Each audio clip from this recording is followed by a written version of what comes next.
I know there aren't too many people watching it, so I'll just kind of hang out a little bit. Thought I would do another one of these watch-alongs and have a little bit of fun with it. So now I'm just waiting for the AFC Championship to get started. We got to do all our pomp and circumstance. So that's what we've got going on here. NFC Championship's over. It's in the books. Philadelphia is going to be one half of the Super Bowl. We're going to have that. I did invite a couple of, I did leave the link out for a couple of folks, so we'll see if they join in a little bit later on. But we did the same thing last time, so we'll have a little bit of fun with it. I did catch a little, I don't know if you caught, there was a little Easter egg in the thumbnail in there in the corner if you caught it. I decided to have a little bit of fun with it, especially since everybody figures the fix is in. So I thought we would have a little bit of fun with it. Good meeting, Paul. So we're just gonna hang out a little bit. We're gonna have a little bit of fun with this one. I'll put the score and all that in the on the side there and do a little share screen. But for mostly we'll just be hanging out. Maybe I'll troll eBay a little bit and see what's going on. See if people aren't paying attention while everybody's focus is on the game.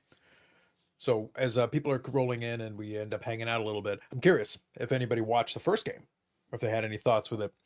I actually thought the game was pretty good until basically the mistakes started piling up for Washington, and then it got out of hand real quick. So that's then it became a lot less interesting. Let's see. I like the spelling on this one. I appreciate you, Paul. Carlos says, joining late, is this about the college football playoffs? Listen, man, we can go in whatever direction you like. Right now, we're still in the middle of an extended anthem singing, which always takes forever. Stealth Bomber, we got the pomp and circumstance. Here's the thing: I've never been a national anthem guy. I don't care what country it is. I don't care what situation it is. Like I'm like, I don't even get to my seat until that stuff's all over because I just want to get on with the event. Whatever the start time is, by the way, should be the actual start time for kickoff or puck drop or whatever the game is. First pitch should be at the time you say, not, okay, well, now we're going to do the national anthem and we're going to do this and we're going to, no, then it isn't the start time. Then bump up your start time another 15, 20 minutes because that's the real start time. Don't lie to the people. I actually moved the time because I forgot. I was like, oh, it's at 6:30. Never mind, actually. Then we're not even going to be close to starting yet. We're almost 10 minutes past that. And we've got another commercial break before I think we get close to starting. But anyway, so yeah, NFC Championship was fun until we got to that point, and then we move on from there. Let's see here. Oh, it says, when you're at the game, the anthem's a flyover grade. I've been to my share of games in the NFL games, Carlisle. I don't give a crap about them when I'm at the game either. I'm like, get on with the game. I'm not an anthem guy. I'm not a Canadian anthem guy, American anthem guy, German anthem guy. I don't care. But it's not my deal. I guess for some people it's exciting to them. And the flyovers, does nothing for me. You want to see planes? Go watch an air show. But they gotta have their pomp and circumstance. But that's why I say I really don't have an issue with it from the television side of it. Just change the start time because that's the real start time. Sitting at home, I don't need to watch this. It's not gonna work over. It's not gonna work for me. But anyway, so now we've got Philadelphia in there. They're gonna have a couple of weeks to work on their stuff. For the most part, it worked out. A Euchre beverage? No, this one's Stella Artois. So I still have got a couple of these, so I'll probably crack out a couple during the course of this game. I'm crossing my fingers that this game will be a little bit more exciting than the first one, though. Once Washington started fumbling and going through, it's like it got out of hand quick. Look like a light beer cat. No, that was just color. These ones are 5%. We don't do light beer around here. If I wanted to do light beer, then that's what I got this for. See, this is a light beer. You can get it in tap and you can filter it. That's light beer. Orlando, good evening. Who's rooting for Washington? Too bad. Go Chiefs. Ooh, you're in the minority. A lot of folks are kind of rooting against the Chiefs. They don't want to. They don't want to get a chance at the three-peat. A lot of negative feelings towards it. I'm hoping for Buffalo for no other reason than I'd like to see them give it a shot. I don't know though. I don't think it would. From a marquee matchup standpoint, Philadelphia is obviously the best out of the NFC that was left. They were the favorite against Washington, which made sense. I got that. But going into the AFC Championship game, I think KC would give them a better fight. Buffalo's got its thing going on. Like I'd be interested to see it. I just don't know if that wouldn't mean that Philadelphia would then be a favorite. I would probably put them in favorite over Buffalo. Against KC, you could make some arguments. I think it's going to be interesting. Although just watching Philadelphia in the run up to it, they're a really good team. But none of these teams are without flaw. They've all got flaws. Carlos says, I'm told light beer tastes great. You were lied to. Lies. It might be, but it might be less filling, possibly. Like I said, if I wanted light beer, I would just drink water. Save myself some time. Paul C says, I'm proposing an off-season football league. No wide receivers or running the ball. Just tush pushes from 4 quarters on the CFL size field. Yes. Yes. Uh, I got a kick out of it. I don't know if you saw that sequence where Philadelphia basically put it away. They were basically trying to do the tush push and just the QB sneak in there, and Washington kept getting encroachment. I actually have never heard this sequence played out. And again, if you saw it, you know what I'm talking about. You get encroachment, but then you get encroachment again, and the referees are like, we have delivered a warning that if you do it again, there could be, basically you could suspend somebody. I'm like, okay. So they do that, but then on another encroachment, and the one player was like flying over Superman style, like Bobby Boucher in The Water Boy. He was trying to basically take out the quarterback, Jalen Hurts, and but then he says, yeah, one more penalty and we can award the score. And I was like, I did not know you could award the score. If I'm Washington, like they were like at the 3-inch line, I honestly would have done an encroachment just to let him have the score that way. But see if he can hit somebody. At least hit somebody in the process, and it would have made it more interesting for me. That's speaking only for myself. Philly Joe, good evening. Happy the Eagles won. Let's go Bills Chiefs. Just won a great game. There you go. Well, at least somebody's happy the Eagles won. So being Philadelphia, I understand. I would have loved the commies. The commies being in there would have been funny, but Philadelphia was the better team of the two. Although good for Washington in getting that far. So impressive that they were able to get to the conference championship. Was that beverage delivered by Uber Eats? This is part of the same batch. This is part of the same shipment. So last week's delivery, I didn't just order one 6-pack name. If I'm gonna go for it, I may as well get him to bring a couple. Bring a couple, so I still got them for the following week. We took care of it. In my tush push league, 2 yards is a first down. I'm gonna leave it there, Paul. I like the direction that you're trying to take this, but I'm gonna leave it there. We haven't reached the second quarter brought to us by Emmanuel in space. Off for somewhere off in the distance. Eric is getting very excited by this, but nonetheless. So from obviously we got Orlando, we got Carlisle, and everybody. So what did you guys think of the first game? It was semi-competitive for a little bit, and then it kind of got out of hand. It really became much less interesting at a certain point. I don't know. Maybe that's just me. That's kind of my take on it. Just curious what you all thought about it. But I was kind of hoping for it to stay a little more competitive when it was within a score. Washington had scored there. They stop and another score could have made it interesting, and they were kind of hanging in, and then it just completely got out of the way. Major sponsor, O'Keefe's Working Hands. There are even more jokes in there. I know what you're talking about. I know the product because when I worked at the pharmacy, that was actually something that you could get at the pharmacy. So I know what you're talking about, but I think it's funny. Raiders fan. A Philly Joe is a Raiders fan? Interesting. But don't root against the Eagles. Interesting. Would not have expected that. You caught me there. So curious how everybody else is doing. Do you mostly just kind of hang out and watch the games, or how's the weekend been going? Still a little bit chilly in this neck of the woods, so I'm kind of taking it easy. Although I am appreciating that it looks like there's a little uptick in some eBay activity. I've been having some people making some offers on a couple of cards, so it looks like we're going to be able to move a couple. Been able to pick up a couple, so it's been a good weekend for that. We'll see how the next week treats us as we're getting closer to February, but it's weird that the first month was it moved kind of quick, actually. I was a bit surprised that January moved as quickly as it did. Look at this. Eric says, pick Philly. Yes, you picked the favorite. Congratulations. We all wanted the commies against the Bills for the 1991 rematch. We all wanted it. Didn't mean it was going to happen. It didn't mean we were expecting it. Realistically, Philadelphia winning was probably the most likely outcome. They did run up the score a little bit. It was kind of interesting. That's why I was saying, like, if you watch it, have some pride. Injure somebody. You may as well. You already risked the first ever score based on encroachment, which again would have been pretty awesome. I kind of wanted to see it. I wanted to see one more encroachment to see if the referees would award the score based on it, because they claimed they could. I would have liked it. There you go. Evening all. I'll jump in during the second. There you go. Sounds good. So yeah. So in the meantime, we'll just sit here and hang out. And if anybody of the regulars wants to pop in, you're welcome to let me know. I can always shoot you a link. I did shoot it to a couple of folks, but obviously I don't know what they're doing most of the time. At the best of times. And I know there's a million live streams tonight, apparently. Sunday is still a very busy night for live streams. I would think, though, that some of them would have thought about it. It's like, competing against the NFL is a little tricky.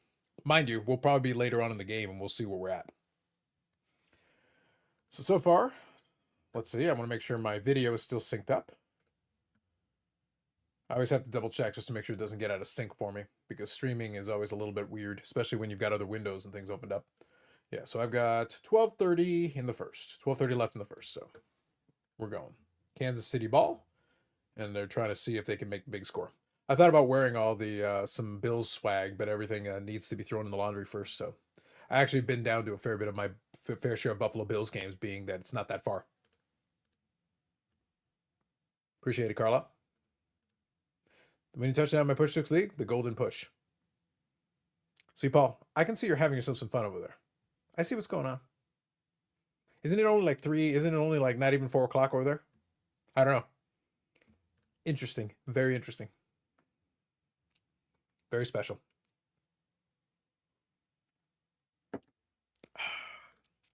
More importantly, I think with Eric's picks, I'm just glad he didn't pick Detroit again somehow. If he had found a way to pick Detroit, not good. No bueno. I'm sure there's some other natural disaster or something that could have befallen them. He has cursed them quite a ways. Let's see if I can get the score and the stuff on here like last time. The only problem I have, and this is more of a me problem than anybody else, is that the same provider who does the stream is actually the cable provider. I can actually watch the game on TSN in Canada here. But then as soon as I try to bring up the score on the TSN one, it tries to play the broadcast, which would be frowned upon in the establishment if I put it on the screen. It would be a bit of an issue. Do you have any cards as an Atlanta Falcon? I've actually still got a couple of his rookies. Oh, and I do have there was it's actually on my Instagram. It's a while back. There was a series where they redid the contenders. So if you ever seen any of those rookie contenders, they actually did like a what if series of rookie contenders, and there is a Brett Favre as an Atlanta Falcon designed as a rookie contenders card. I actually have one of those. They've got a couple parallels for it. It's actually a very neat card, and I know it's actually serial numbered, and it's actually a tougher card. I'll see if I can find the picture on the Instagram. It's a while back, but it's actually a really cool looking card. But he is indeed an Atlanta Falcon in that card. So because they're trying to replicate exactly what it would look like if a rookie contenders had existed in 1991. So let's see here if I can make this work. Yep. I think you'd enjoy it, actually. I think they did a good job with it. It looks proper. Like, if you know what a rookie contender looks like, it is appropriate for the design. They stayed consistent with what a current one would look like today. Okay, so let me make this a little bit bigger. Here we go. Yeah, just so that we got it on the screen here while I'm chatting with you folks. And yeah, for the most part, we're just, like I said, we're hanging out. I like doing these because it literally is just a hangout. I'd be watching the game anyway, but I want to have some fun with it. And that's kind of my thought process on this. And for me, we can be talking about the game. We can be talking about other stuff. It's basically what you folks want to do. Okay, Chrome tab, and let's see here. Perfect. There we go. I'll just have that on there while we're going. And I will also see if I can find that card I was talking about while we're talking. Let's see here. Make sure I get synced back up. 909 in the first. That was the only thing, since lately a lot of my PCing has been the wrestling cards. My Instagram is inundated with them. But that's basically what I've been picking up, so I can't complain about it. I've been having fun with it. Let's see. I got to go all the way back to find that Brett Favre. Let's see, is that the score? Yep, 6-0, Kansas City. See if this thing will update. There we go. Yep, it updates. Good. It's the only thing I worry about with the thing on the screen there. I just did it from the Google. I just pull it from there. Okay, let's see here. Can I find it? So I kind of alluded to it, but kind of a quick question. And seriously, I find that during games and big events like this, sometimes you can find some interesting deals on eBay. That's why I like looking. I actually like checking sometimes because people's attention is diverted. So I'll make offers and things, and sometimes it actually works. I've actually found that has worked quite a bit for me. Yep, absolutely. Yeah, KC for all the heat that they get and all the hate that they get, and it's understandable when the team is there and it looks like the referees are in your back pocket and all that. It's It's understandable. But they are a good team. And they could be an all-time great team if they can manage to pull off a three-peat. Nobody else has done it. Extra point is good. Okay, I found it. So let me stop sharing that one for 1 second here. I'll show you Carlisle just for you, since you asked about it. I was able to find the card. Let's see here. This is the one that I was talking about. So 2019 Panini Contenders. They got a rookie ticket autographs. Brett Favre. These ones are pretty limited. They're actually numbered to 20. And there is a parallel to it. So it is a sticker auto and everything, but you can see there, they actually put Atlanta Falcons on there, and they took the design from Panini Contenders. So it does exist. It is out there. And like I said, I do have a couple of the real rookies from his actual rookie year. Those are Atlanta, of course, as well. I've even got the Pro Set Football. And that one is a fun one because the Pro Set Football, you can get the regular version, which is, they're all cheap. But you can get the regular version, but I've got the version in Espanol. So I thought I would at least get that one just to have a little bit of fun. All right, let's see here.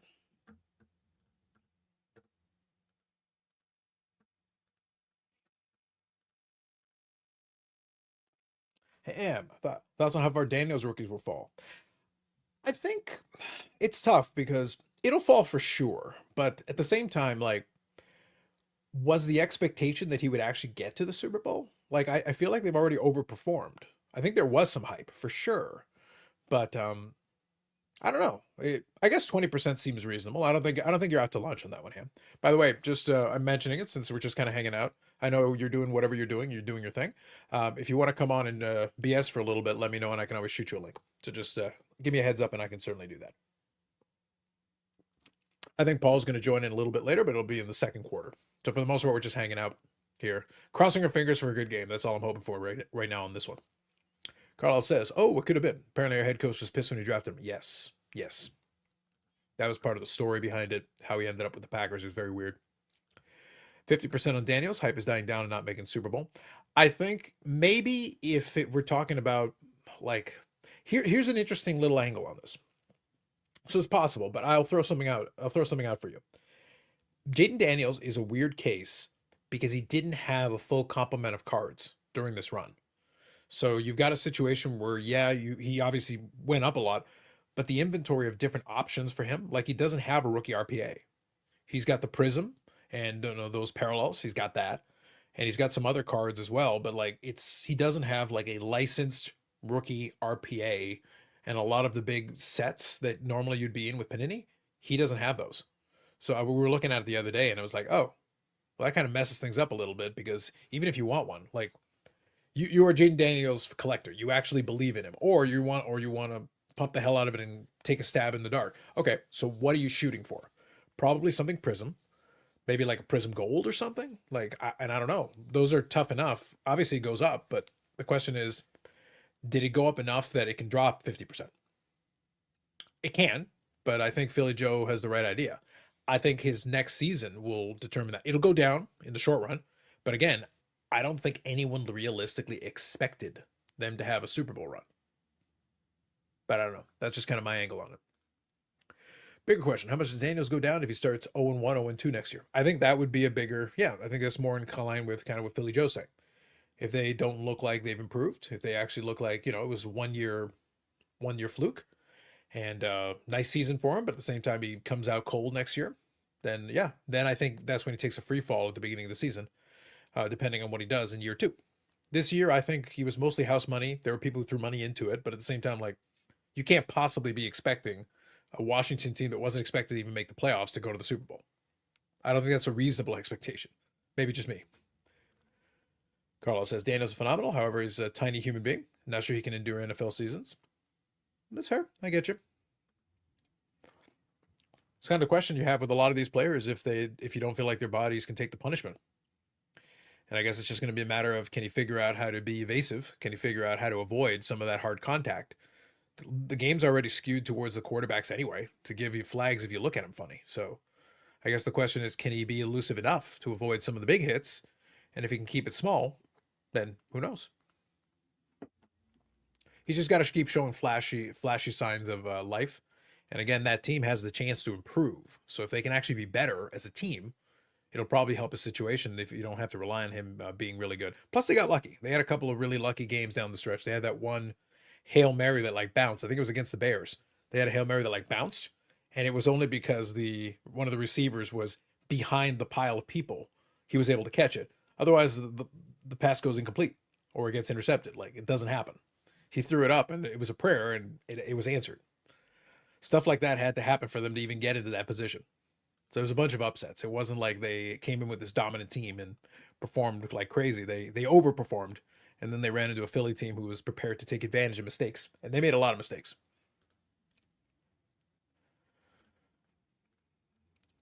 Now this is where Panini as well is kind of missed the boat on this, because now even if they produce some of those other cards that were missing, now the ship has sailed. Season's over. So I don't know if he'd be a viable candidate for hashtag invest. Mind you, if he goes down 50% or more, like in short term, really quickly, without seeing next season, then hey, maybe he'd be a buy for some folks if they want to gamble a little bit. All right, let me go over here. Now we're going to see if Carlos can multitask and look at these windows. Keep an eye out on them.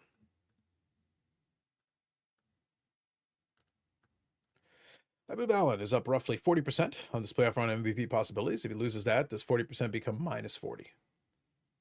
Are you trying to say he loses his 40%? Or are you trying to say he goes down 40% beyond the 40%?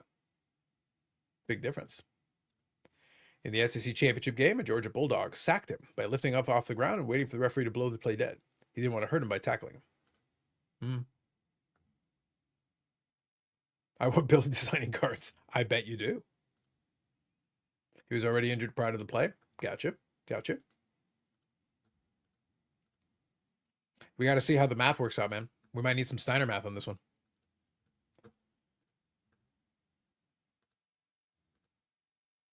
Josh Allen trying to make plays. We'll see. Trying being the operative word. Let's see here.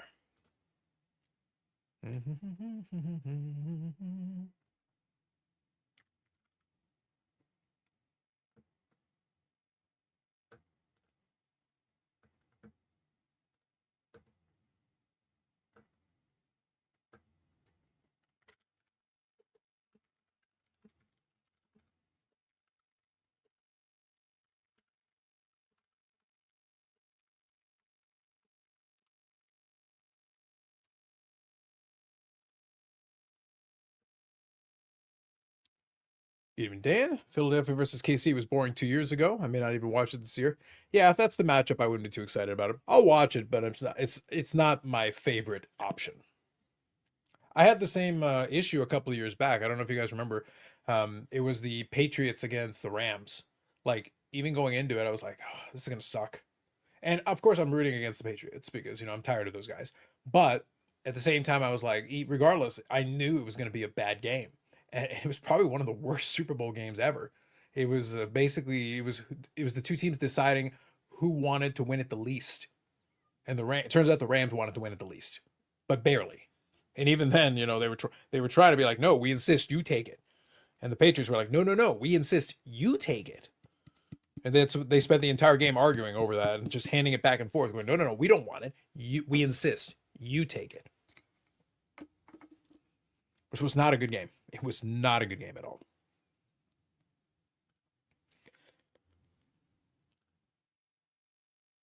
I blame Eric.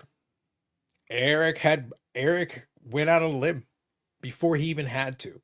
And he predicted Detroit to win the Super Bowl. And at that point, the fix was in. They were doomed. They're lucky the meteorite didn't hit Michigan. They're lucky they're still alive.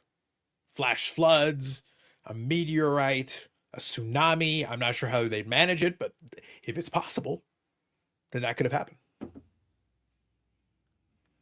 Good evening, Brendan. The movie Buffalo 66 always comes to mind in times like this. I have not seen that movie. So I'll take your word for it that is the reference.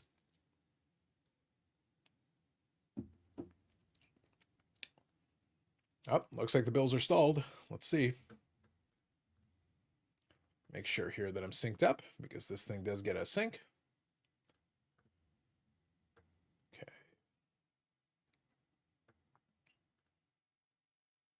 Here we go.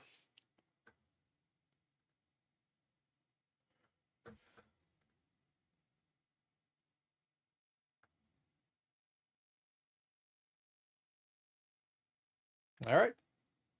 Kick is good. 7-3.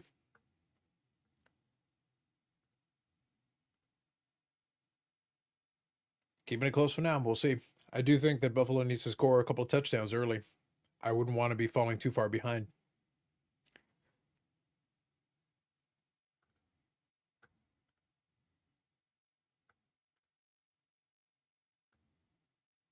Now, actually, Dan, I was going to ask since you brought this up. Like I said, I mentioned that Patriots one. That's the only Super Bowl in memory that I missed. I think the first one that I watched. I didn't watch 91. I watched 92. I remember that one. I was there for. I was watching that one for sure. And then the other ones since then I watched. But does anybody else also do this at this point? Do they skip a Super Bowl if the matchup is not to their interest? Other than that Rams Patriots one, I've watched all of them because for the most part I'm interested in at least seeing what happens. But some of them have been a little tougher than others, where I don't have really much of a rooting interest, or I just don't like both teams. That happens sometimes. This one with Philly KC, if that comes to pass, I don't have a horse in the race. The only thing that kind of keeps me interested, I don't have the problem that some folks have with KC. I'm interested to see for the possibility of the three-peat. I would rather the Bills because I think it's a more interesting story. But doesn't mean that, I don't know if that doesn't necessarily mean the Bills are going to have a really great chance. They might, but we'll have to see. Missed some of the New England ones when my kids were little. That's fair. Yeah. The only thing I'll say about the New England ones for the most part, again, that last one was atrocious. But for the most part, though, at least they were close games. So they were usually within a score. I think the only Brady one that was not within a score was the Tampa Bay one. All the rest of them that he was ever involved in, all of them were within one score, which at least means the teams were in it late. Although some of them were a little bit brutal. Patriots against Philadelphia was not actually very good. Although it was close. But it was bizarre. That game was weird.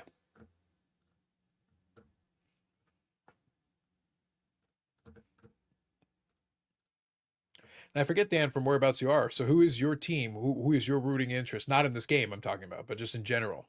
Who would you be rooting for to get to a Super Bowl? I don't know who your team is.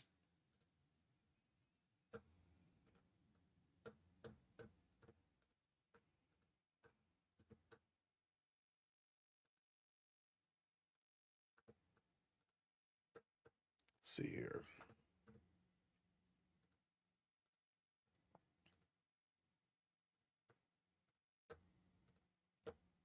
The Giants. Yep, not good times for those guys. They had their run. They had their run with Eli, but not good times right now.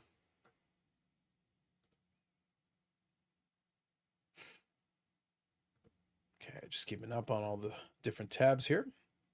Oh, I always joke about, well, I shouldn't say joke about it, but we have obviously with the regular live streams and the podcast episodes, AMG, our good friends at AMG kind of support that. They sponsored and support, obviously, our friends of the channel.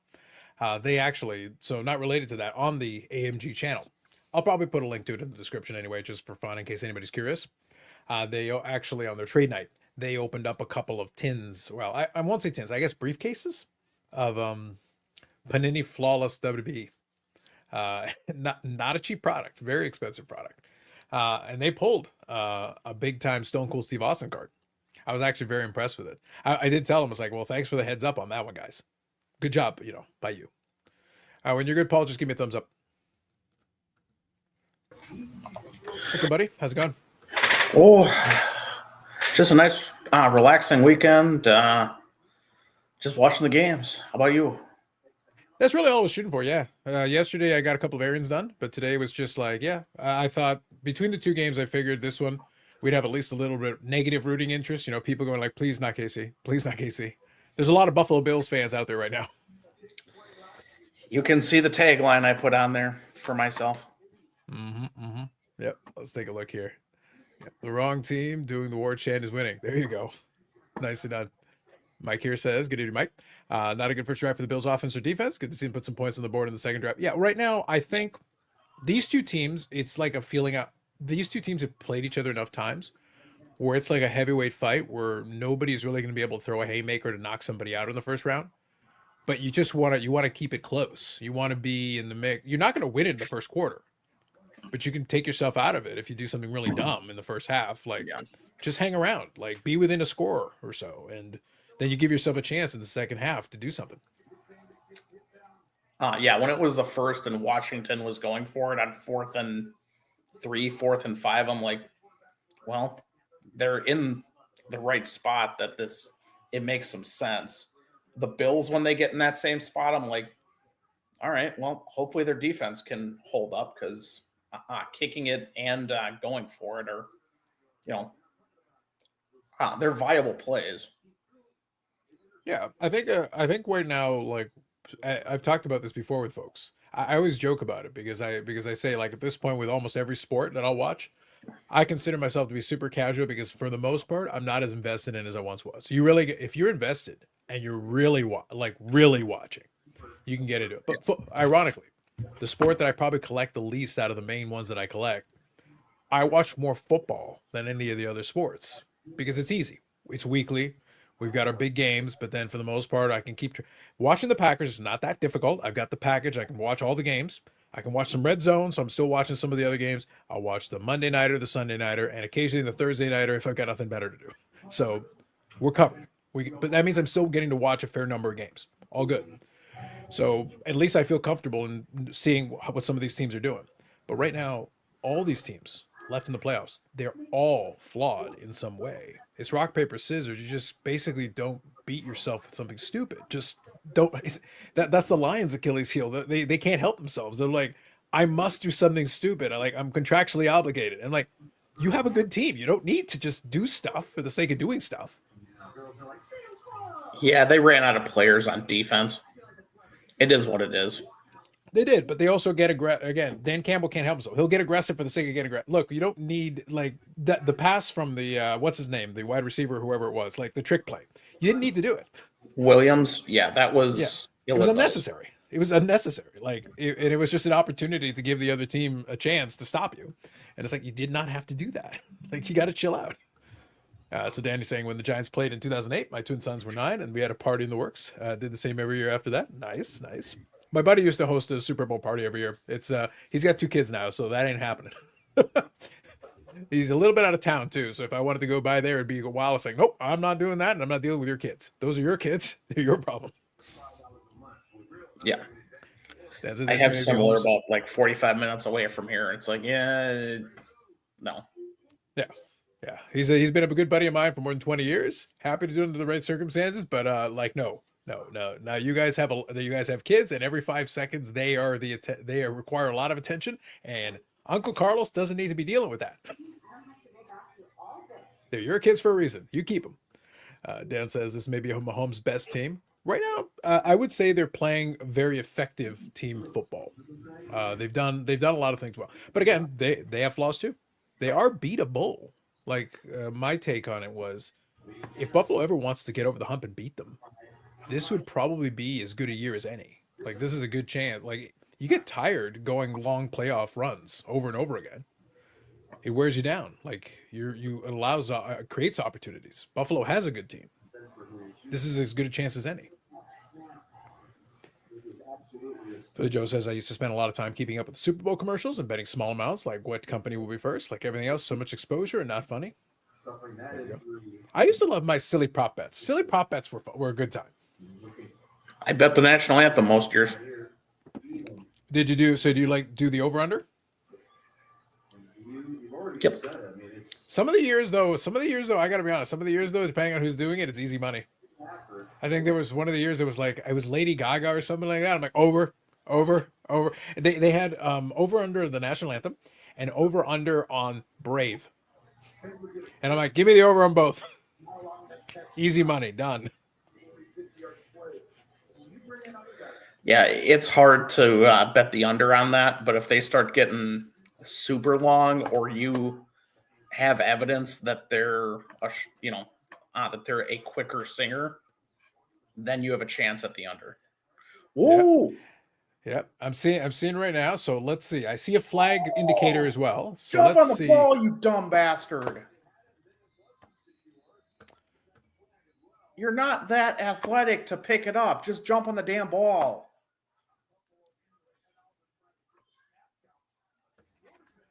Well, they got the ball. Yeah, I'm just curious what the flag is. So it looks like Buffalo ball. Looks like they were able to take advantage. Oh, offsides? Shame. That is a proper call. It is. It's a shame though, because that would have been a big momentum shift right early on. It would have been great for Buffalo to get the ball right now. Would have made it real interesting to start off with. Would have been good. I think it's going to take a big play like that. And that was the only thing that killed me with the Washington game. I don't mind the Philadelphia one, whatever. You know, it would have been fun to troll Andy. It would have been enjoyable. However, but the thing is, like, Washington just they fumbled the ball. They kept turning it over in the stupid ways. And I'm like, well, guys, like, I know you're young, but you got to hold the football, like, protect it a little bit. Philadelphia's a good team. Don't make it easier by giving them extra possessions. Part of me kept thinking if the Chiefs win, we do want the Eagles in there over Washington. Yeah, they would. They're better. They're better built to be able. Again, you know, running game, heavy dose of Saquon. Just run, and then just mix it up in there. But ball control, I think that would be a very effective tactic against Kansas City. Yeah. I mean, I don't want to watch the good Chiefs versus the bad ones in Washington. Yeah. Yeah, I just think we've reached the point, like, with the Casey fatigue. It's what happens when any team is showing up too often. They get fatigued.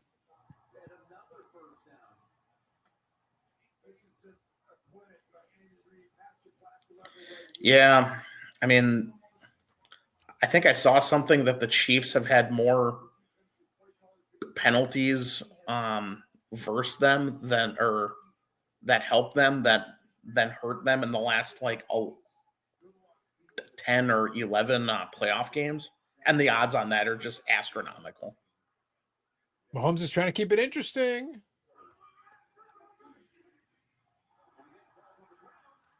You're not getting away with this one. There you go. Now we keep it interesting. That's better. Yeah, maybe if he was more sure-handed like good old Lenny D, they'd be better off. Sure. All you got to do is go back to Len Dawson, huh? Yeah, clearly. I can see that. Yeah, I will be bidding on. He's actually got a pre-rookie in the Browns set that's up for auction this week.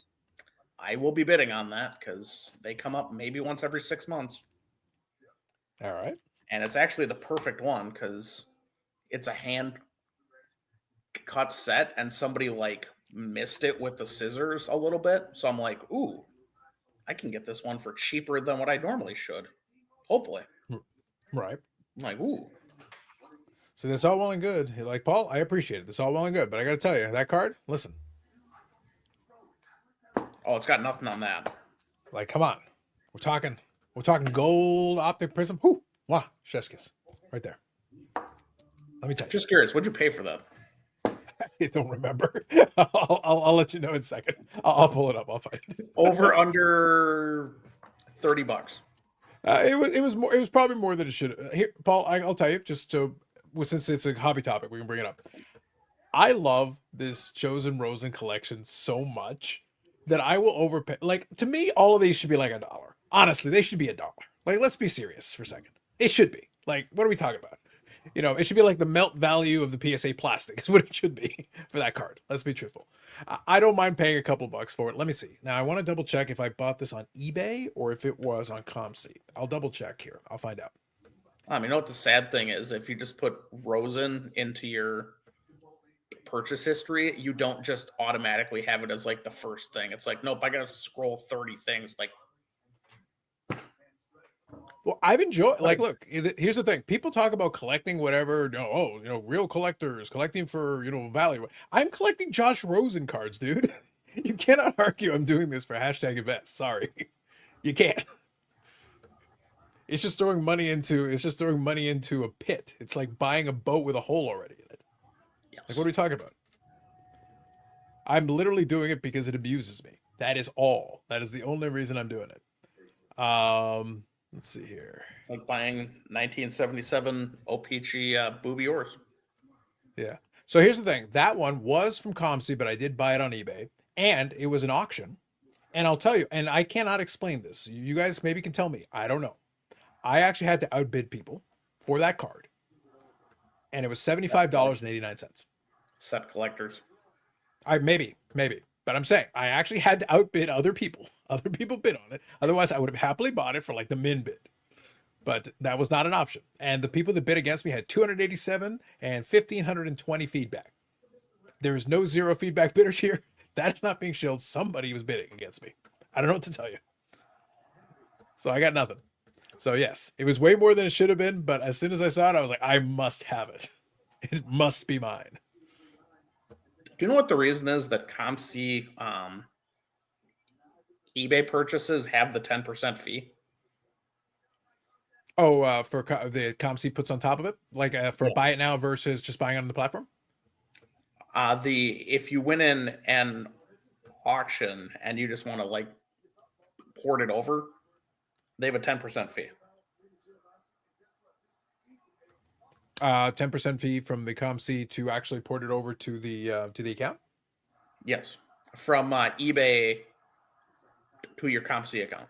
If you just want to like immediately relist it, or if you want to ship a whole bunch of things home all at once, Yeah. and you want to add that on it, they have a 10% fee.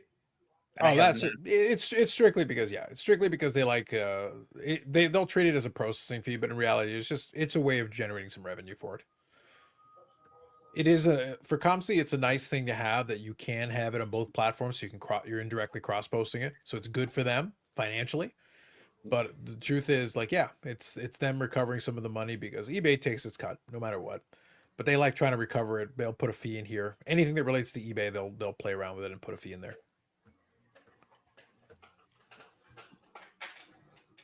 I don't have a problem with it. It's just when you're flipping from eBay auctions on ComC, it's like, that's annoying. For sure. Yeah. I agree. Bobby Action says, what was that Rosen worth at its peak? So it would have had to have been around his rookie year. 3, 4, 500. I'm just trying to think. Like in 2018, we weren't full pandemic pricing, but I know like top draft picks still went for decent money. Just trying to think what a optic out of 10 would have gone for back then. That's the tough part because 3, he 4, was still a 500, top I'm 10 gonna say. pick. What was that? 3, 4, 500, because by when Rosen was no longer viewed as a starter, that's when you had Rona hype. So I'm going to say 3, 4, 5. Yeah, I'll see if I can find something to make it interesting. See if I can find something that shows something. And I'm saving it for later. But I did earlier this month. I did also pick up another Chosen Rosen 1 of 1. Oh yes, wow, chef's kiss. Seeing on you know how Neo gets sponsored by ComC? Yep. I cannot believe that he did not bid me up on this. I won this for $1. It's a 2013 Silver Prism Kosar. I don't think Neo is paying that close attention to the Bernie Kosar market. It would have been good if he did. That would have been funny. But I bought it and I relisted it on ComC. Sure, why not? Now you can see if you can sell it to Neo.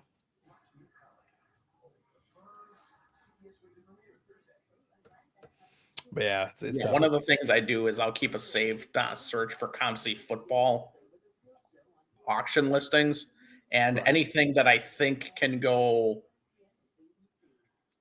without much fanfare, like the Kosar, I'll throw on the watch list. And if it goes for too cheap, then it goes on the platform. I think that's fair. I've done well on some of that stuff. Like there are times where you can definitely pull it off. It's all timing. A lot of that stuff is all timing.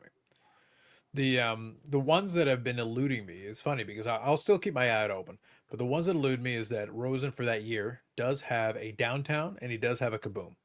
And because there are set collectors who want to do the complete set, it still holds way more value than it would otherwise. Like there's no reason for anyone to care that much about but they'll still retain some because there's still the folks who want to do the set. And those are the people that technically I'd be competing with because they're like, I need it for my set. I was like, dude, I just want to pay $20 for this card. Just let me have it for the appropriate amount. And yes, Bob Jackson's all about the memes. Jeff here. Good evening, Jeff. Which I do respect the set collectors because at the end of it, they're collectors, and that's fine. Yeah, you can't argue they're doing it. You can't argue they're pumping. You can't argue they're doing anything. Like, dude, no one wants it at that price. They're like, oh, but I gotta finish the set. I respect it. That's fair. I get you. That's why so many basketball inserts from the 90s hold as much value as they do.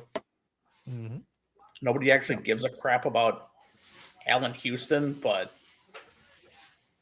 you want to finish that set, so you buy the card. Yep. Which is what props some of those up. So it's like, I can't blame them. I get it. And they called holding against the Chiefs when it should have been pass interference, but that's okay. I mean, I guess the ball wasn't in the air, so I take that back. That's a fair call. Mm-hmm.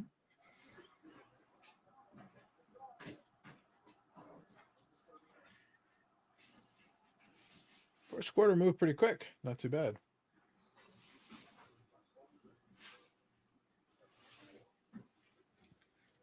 Yeah, I mean, there's not much to say. The Chiefs went right down the field, and the Bills have chiseled away at it since. Yeah. Both teams are just kind of running a fair bit. They're moving the clock. It's running. Nothing too crazy. I'm surprised that they're feeling each other out for how often that they've played. I'm surprised you haven't seen like a trick play or something yet.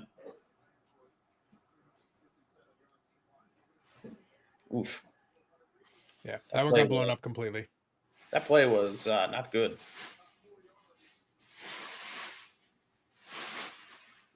What was hilarious is on the replay, you can literally see that he's running a straight line at him. Like, he knows exactly where the ball's going. Although somewhere Dakota's watching that going, Justin Reed, he played for Houston. He was awesome. Yeah. Listen, the memes and the jokes on the Discord. If anything happens to Houston this next season, like, Stroud gets hurt in week 4, anything, the jokes will just never end.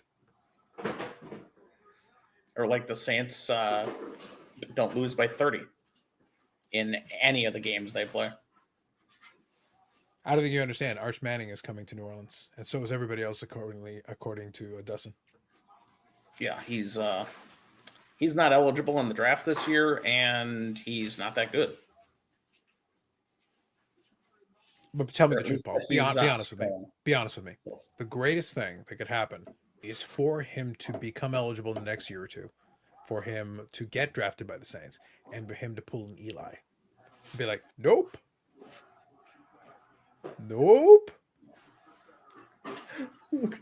Uncle Eli is there, patting him on the back. Good boy. This is how it's done.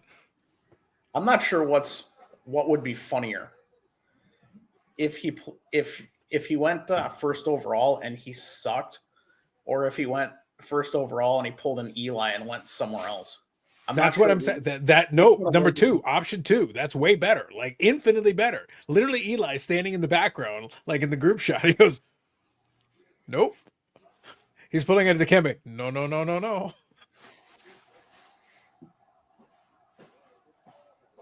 I would enjoy the follow-up. Arch sucks anyway. Go on. Continue as you were. Yes. Tell us more. The salt mines would be back open for business. The salt mines would be running 24/7. These are the things I root for, Paul. I'm just waiting for the game when the Panthers beat them by like 20, and he's like, oh, that's fine. We're building team character, and I'm just going to be like, no, your team sucks. I threaded the needle on that one. That was a good throw. Yeah. Clean. Nice. Bob Jackson says, sounds like Sharks fans when Tavares went to Toronto. Are you saying Sharks fans or are you saying Islanders fans? Just confirming there, Bob. Let me know. Nice. There you go. All right. Making a game out of it. I like it. I approve. I approve. Oh, okay. I didn't realize that. I didn't realize that the Bills have. There you go. Bob Jackson says they made a huge offer to Tavares Sharks. Oh, okay. And he chose Toronto instead of San Jose. All right. I get it. Trivia question for you. Hmm. Can you name me the only player, not executive, not anything? This isn't a trick question. All right. I'll open up the chat as well because there's a good chance Paul is going into the vintage and I probably won't know, but go ahead. Can you name me the only player in the Pro Football Hall of Fame who never played in the NFL? Oh, it was the there was the one AFL guy. I actually heard about this the other day. There was the one guy who I think somebody made a YouTube video talking about this. And he was in one of those AFL sets. I think one of the ones, the design that you showed in there. The name escapes me right now, but I think he was a guy who played exclusively in the AFL and then got to the Hall of Fame based on that. Bill Shaw. There you go. Yep. Yeah. And also one of the guys on YouTube does a really good job of actually using cards, and then he'll talk about some stories related to it. And that's kind of his shtick, his deal. He does a good job about it. I think it's TJ Mack on YouTube. He talks about all sports, but he does have a fair number of videos where he talks about football. That's actually the reason why, as soon as you said that, I was like, no, it's got to be the guy who played the whole career in the AFL. Yep. Yeah, White. Dan says Jack Kemp. Yep. Repeat the name one more time. It's not in the Hall of Fame. Yeah, repeat the name one more time. The correct answer. Bill Shaw. Kemp is not in the Hall of Fame. There you go. Yeah, and for other folks, I do recommend it. If you are curious, he's actually a very good storyteller. I just want to make sure I get the YouTube channel right. Is it? Let me see here. Make sure I get it right.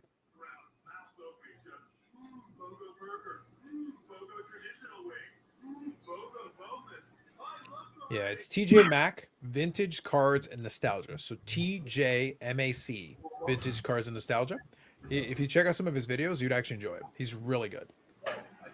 Very good stuff. He spends his time. He'll show some cards. He'll show magazines. He'll go through some stuff, narrate it for you, and then give you a little bit of a story. Yep, TJ Mack is a YouTube Hall of Famer. Sure. Terrific. Yes, I agree. Yeah. Highly recommended. I'd say check it out. And Paul, you would appreciate it as well because he does have episodes where he'll do football and he'll bring some 60s football cards and start talking about some of the players on the cards and plays right into that angle. You want any Favre stuff tonight or no? Are you talking about Fanatics? Anywhere.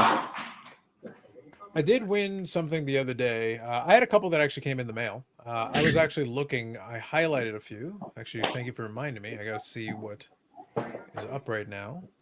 I had actually highlighted a few, but right now, lately, it's been... There's stuff out there, but it's got to be like a really cool item for me to go out of my way. I did get a kick out of my tractor card, though. The tractor card amused me. Oh, yeah, I did see that, yes. Yeah. That was a good one. And the Bowman gold jersey auto was a nice one. It was a fun card. Was that 07 or 08 on the tractor card? I want to say that is 08 tops. 08 tops. Do you know that that's not the only photo variation in that? Yeah, there's a Packers one as well. Oh, there's also one with Lombardi in the background, right? Yeah. So right now, I'm probably going to try to do the set. I'm probably going to try to grab the 3. So first I needed so now I've got the Jets one, then I need the Packard one, and then the Lombardi one will be like the one to finish it off with the variants. So I'll keep my eyes open and try to see if I can pick them off. So I like to have a little set of the 3 of them. It'd be kind of fun. Little mini projects like that are fun. I'm deciding if I want to throw some money on the 97 atomic or not. That's a good one.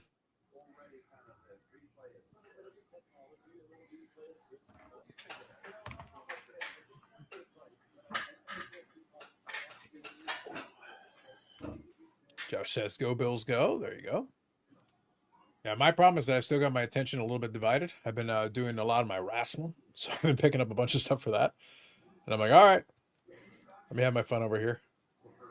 What if I see something cool? Well, at least the dentist is going to be copay rates at this point.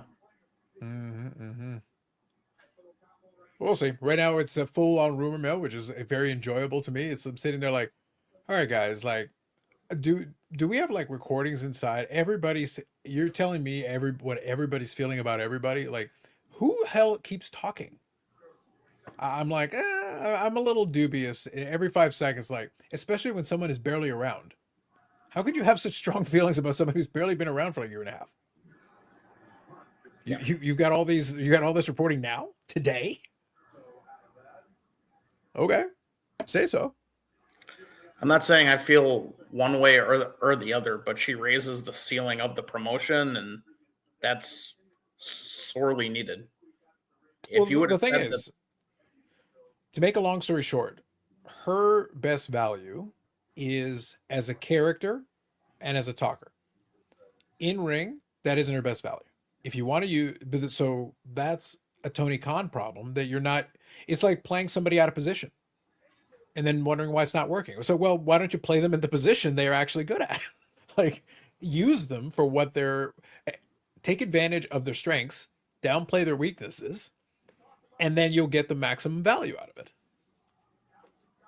There is still a spot there, but then if there is an issue, then you actually have to be the one to address it, because honestly, it takes one conversation. But Tony Khan doesn't like confrontation. He would rather just ghost somebody and run away. Well, the Chiefs are, they're calling timeout. Yeah. Well, yeah, I think your computer has a streaker on it. Has a what? Sorry. Because it says the game's delayed, and I think it's because of the streaker on the field. It says that it's only 7-3. Oh. Let's see here. I will refresh this. Let's see what we got. There we go. Nope, streaker's gone. They got arrested. Yeah. But anyway, so yeah, bottom line is that, but she's like, what's funny is if regardless of whatever issue they believe, and Bobby Jackson saying Jericho, it wouldn't surprise me. Like, listen, Jericho likes to talk a lot of stuff. But the point is this. Regardless of all that, one effective management would resolve this issue in all cases because it's better for everybody. Right now, she has more equity in AEW than anywhere else. WWE could bring her in tomorrow and they could do like a whole star treatment thing, but it won't change the fact that she is what she is. You're gonna put her over. Like, I can go through the roster on that in the WWE. It's like, you understand that if you put her anywhere strong, you'd actually piss off the people already under your employ. Run a quick snap, huh? I see. Yeah, that's how half the roster feels about Cargill, but they're not going to say that. Yeah, but I'm saying the more you do that with, it actually causes Spurs discontent inside of your own situation, because there's people who've been there for years, literally like, why won't you give me a chance? I've been here the whole time. So why don't you let me do it instead of looking outside? And it works both ways. So it's like you're creating a problem you currently don't have if you're WWE. And if you're AEW, you're sitting there like, you're paying these people not to make you money. Which is like, it was like, okay, fine, if that's what you want to do. Yeah, terrible management based on the view from the outside. He's atrocious. He's demonstrated the problem that Tony Khan has, above all else, is that he's the son of a billionaire. It means he never actually had to build anything himself. He's got ideas, and he's got the financing, obviously. But he's not a businessman. He doesn't understand that sometimes in business, you don't have to be best friends with everybody, but you do have to have a firm hand. If everybody understands you have a firm hand, they'll respect you. If they respect you, they'll be like, okay, well, the boss is telling me this. Okay, fine, that's what we'll do. But as soon as you get everybody to think they're your best friends, the cracks on that were there years ago. Big Swole was complaining that she was smoking weed with Tony and then Tony ghosted her. And it's like, why are you trying to be friends with the talent when you may have to fire them or let them go or let their contract expire? Doesn't mean you can't be friendly with them. You don't have to be a jerk. You don't have to be an asshole. It's not required. But there's a healthy medium between being a best friend that suddenly ghosts them versus being a boss that says, hey, these are my expectations. This is what I want you to do, blah, blah, blah. And if you don't do that, we're going to have a problem. But if you do, here's what I'm at. Here's your job. Go. Here, I'll book you. Done. That's being a boss. Sometimes you got to be like, hey, I'm not going to be an asshole for the sake of being an asshole. But here's my expectations. Here's what I need from you. That's it. Then you bring a soap opera writer from Telemundo. We do like some Telemundo. Yeah. The problem is the AEW's best drama happens outside of the lines and you don't get it on TV. I'm sitting there like, come on. You guys got so much good shit and none of it's making air. You jerks. It was funny though. I watched Collision last night, Paul. And I got to tell you, I enjoyed it. I thought it was one of the better top to bottom. It wasn't perfect. Like there was segments that was like, I don't care about this. But top to bottom, I thought this is probably the most consistent episode in months minimum, maybe a year or two. Because I was like, okay, most of this had some relevance to something. The Tony Storm thing was great. My only worry is that I feel like you almost played your hand too soon. I'm like, the Australia thing's like in 2.5 weeks, 3 weeks. What do you do for the next 3 weeks? That's my only problem that I have with it now. But I'm happy they did the segment and the crowd was into it. So I was cool with that part. I'm surprised they put that segment on the B show. No, I like that. And I'll tell you why. That B show has had nothing for so long. If you don't want people to permanently ignore the B show, once in a while, something should happen on that show that is relevant. So I'm like, you know what? Good. You gave them a couple of minutes. You let them set it up. Awesome. I'm happy. You're giving people, hey, you're basically telling people a message. Hey guys, you should probably watch this. Once in a while, you may get something on this show. It won't always be Dynamite. That's a good message. That actually gives people a reason to tune in once in a while. I'll give you that. Yeah, so I'm like, that could be a net good. Honestly, if it was me, I would do more of the Tony Storm, Mariah May stuff since it's working so well. I would do it on Collision to give people a reason to tune into Collision specifically. I would go out of my way. You can have them have matches on Dynamite, but if you're going to do a segment, a vignette, something interesting, do it on Collision. Give people a reason to tune into that because you're getting it over there. And then you have a reason to watch both shows. Just keep putting Mina on TV. That'll work for you? Yeah, just put her on both shows. That's all I need. There you go.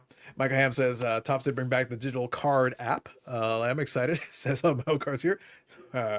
Card app is Slam, the top Slam. Yeah. Uh-huh. I never got into it, but I heard about it. Yes, they bring it back. So there you go.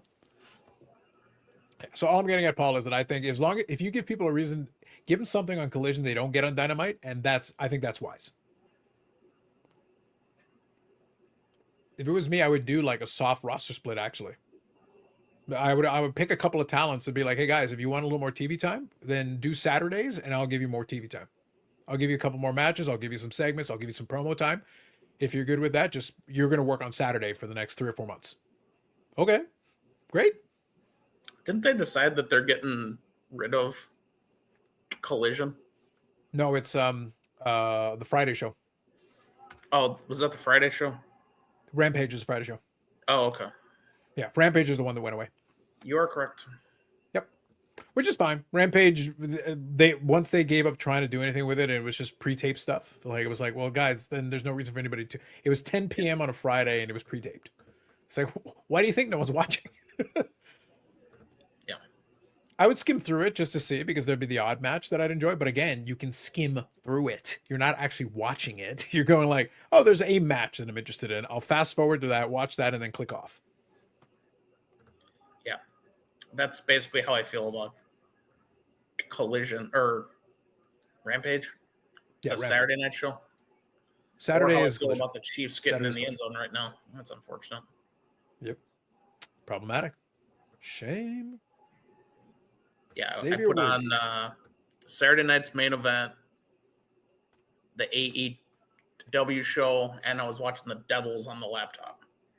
From what I heard, though, I didn't watch it, but because I haven't watched any WWE since the end of WrestleMania 40, I knew the Cody era. I'm like, I'm not interested. No, thank you.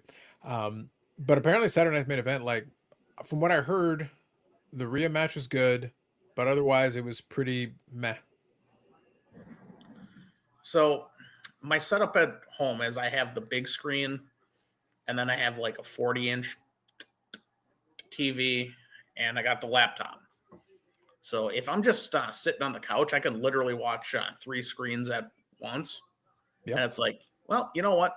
I don't need to watch regular season NBA or college basketball. So I'm just going to put wrestling on the TVs and watch the Devils game, because I couldn't get the race, the 24-hour race was not on network. So I had to watch it on a laptop. I'm like, yeah, I'll watch the Devil game and then watch the race after. Mm-hmm. Bob Jackson says WWE has been pretty good. What you hear is just people hating on WWE. So the thing, Bob, I don't just listen to what I hear. I go and look at the results and skim through some of the clips and everything. The problem is that, again, and it could be what you're saying. That can be true as well. Obviously, people like to hate, and that's a whole industry, cottage industry in itself. I don't care about Cody Rhodes. I don't care about the Bloodline. I don't care about Rhea Ripley's current run. Basically, there is nothing on that show that I care about at all. Even from a talent perspective, it's like they're talented. I'm not worried about them having talent, but none of it matters. I don't give a shit. I don't give a shit about Roman Reigns. I don't give a shit about the Bloodline. I don't care about that. The only time in the lead up to WrestleMania 40, The Rock made it interesting for a little bit. Cody Rhodes is what he is. I watched him in AEW doing basically the same gimmick, but now he's the world champion with basically the same gimmick. Yep. He'll have good matches with people, but I don't care. It's Cody Rhodes. I don't care. Yeah, I don't have a problem. You and I have a completely separate perspective on it because we watched the AEW thing, and you watch the fans eventually go, this is nice, but no. And because the WWE fans have been in their own little circle for 20 years since they gave a proper face run to anyone, Yeah. we're kind of like, oh, we've already seen this. And they're going, wow, this is awesome. Like, it is what it is. I don't hate on it, but they can have it. Well, my thing was, as soon as I watched Cody Rhodes come back at WrestleMania 39 when they reintroduced him to the audience, and again, this is me. This is a me thing. And for Mike's, is it Friday again? Mike, it's always Friday. It's always Friday somewhere. Where's the mayonnaise talk? We'll get Eric on board when the time is right. He has to curse Detroit in some way. But anyway, so the thing was that when I saw him show up at WrestleMania 39, and he had the same gear, the same song, he was a nightmare Cody Rhodes, and I'm sitting there like, I literally and he even had the escalator. He had everything. And I'm like, you literally if the background had said Dynamite, I wouldn't have noticed the difference. Obviously, it was WrestleMania. I understand the venue and I understand the situation. But forget that for a moment. Let me put myself in the seat of somebody who's a WWE fan only. I don't watch anything else. I watched this dude who was Stardust, who was this mediocre jobber who was out the door and he disappeared for years, and I don't give a crap about this guy. But now you're presenting him to me, and now he's a star and a main eventer. I'm like, wait, what happened? And it was never explained. It was alluded to a multitude of times, but you've never actually told me why he was garbage before, irrelevant in the company, and now he's a star. You never actually explained this to me. I had no transition from point A to... If I didn't know about the stuff in between, I don't know how we got from point A to point B, and you just said, accept it, he's a main eventer now. Well, they did the same thing with Drew McIntyre also. They're like, hey, this guy's a main eventer. And like, he initially was not a main eventer, and then he grew into it.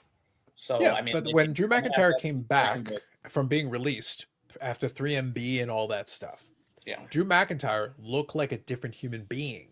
from the first go to the second go. Like he had built himself up. He had, the long hair. He had the facial hair. He was obviously very jacked. Like he was in great shape. So he was able to present. He has a different presentation, like completely. Cody Rhodes basically looks like the same guy, but with a Homelander getup and a dream tattoo on his chest. And now he's blonde. And I was like, but what was the difference? I don't understand. And that's the disconnect. So like you do whatever you need to do. That's fine. But I'm just saying, you haven't sold me on why he's a main eventer now, where he's the same guy he was 2.5 years ago in presentation. Like I understand Tony Khan does a shitty job of presenting people as stars. I got that part. But outside of that, what did they do? WWE didn't even add anything. They didn't change his name. They didn't change his gimmick. They didn't change his theme song. Nothing changed. You're not wrong. But that audience has been so sheltered from a baby face. I mean, since 2000, you have Austin and Daniel Bryan as champs at being as face champions that, he kind of fills it, I guess. Yeah, I think where he like to encapsulate. It's just so we understand. It's just so everybody understands that I'm not hating for the sake of hating. Although I could, like obviously I'm very good at it. But my thought process is this. I think Cody Rhodes is very bland. I think he's still very good, but he's bland. And he didn't have a personality before. He still doesn't have a personality now. I've watched a couple of his promos since he's been back where he is champion. And I'm like, I am bored, dude. I would change the channel so hard if I was watching this shit. Please be quiet. Do something else. You refuse to try to be interesting. You refuse. Like actively you refuse. And I'm like, all right, fine. There's no reason for me to watch this shit then. Good luck to you. Bob Jackson says, in a horrible neck tattoo. Very much so. Yes. WWE has leaned on the company as the bad guy stuff for so long. The Cody babyface thing is a breath of fresh air. Yeah. Company is the bad guy stuff for so long. The Cody babyface thing is a breath of fresh air. I don't know, man. I'm sitting there like, if you're simply watching it from a WWE perspective, he's right. I think maybe this is the same thing. Faces. Yeah, maybe this is the same thing where the Paul Levesque thing, the whole Paul Levesque era, is like, oh my God, the Paul Levesque era is the Renaissance. It's like, no, it's mediocre. Oh, but I understand. Like, look, I understand that that Vince's last couple of years of his run were literally the worst television possible. So I agree that if we're grading compared to that, it is brilliant. Yeah, but it's still mediocre compared to like anything good. So I agree it's better. I agree it's 50 times better. But we're starting from like the basement of the sub basement of the sub basement. We're not even at ground level. Yeah. Let's see here. Rob says, good evening, Carlos. Not a football guy, but stop by to say hello. Hello to you. Good evening. Yeah. No, I get what you're saying, Bob. But look, here's the thing. There is stuff from like around 2018, 2019 that is not great, but is still better than what's being presented now.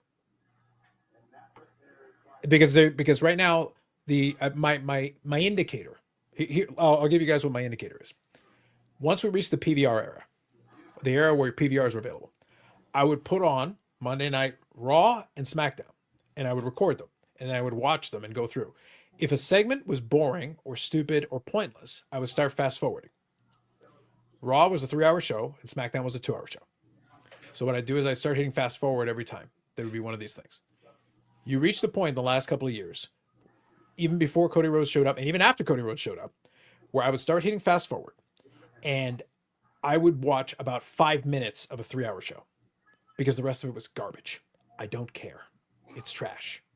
Today, you're up to 6 minutes maybe. So is it an improvement? Yes. Is it like, it's a 3-hour show. So I'm like, that's not going to work, buddy. Sure. We're grading on a curve here. That's why people like it. Most of them only know Vince's shitastic years. Yeah, and that's basically it. But even then, the ratings continue to slide. Because they went up for a little bit when they run up to WrestleMania 40 and The Rock and all that stuff was going. the ratings have come right back down. And even the great, vaunted Netflix premiere, I don't know if you caught the number. Like, the only number they were able to kind of release, because obviously Netflix, we can't look at ratings the old fashioned way. But there were a couple of sites that started pulling some data from it. The best they could determine was that the Netflix premiere was about just shy of 6 million viewers worldwide for the first week. So we're not talking about one day anymore. We're talking about the whole week, and we're talking about worldwide. We're not talking about a US domestic. The second week, the same metric, they lost almost 3 million viewers. So I'm like, you guys aren't even back to what was a decent average in the Monday Night War era, and this is the golden era. Like, no one gives a shit. Sorry. You can't even get them to watch on Netflix on replay in the first week. I do think that there's real ratings drops just because of the metrics that they use now.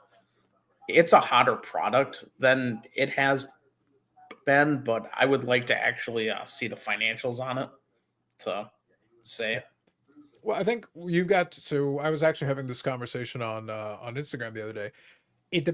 So when you want to look at hotter product, it depends on what your metric is.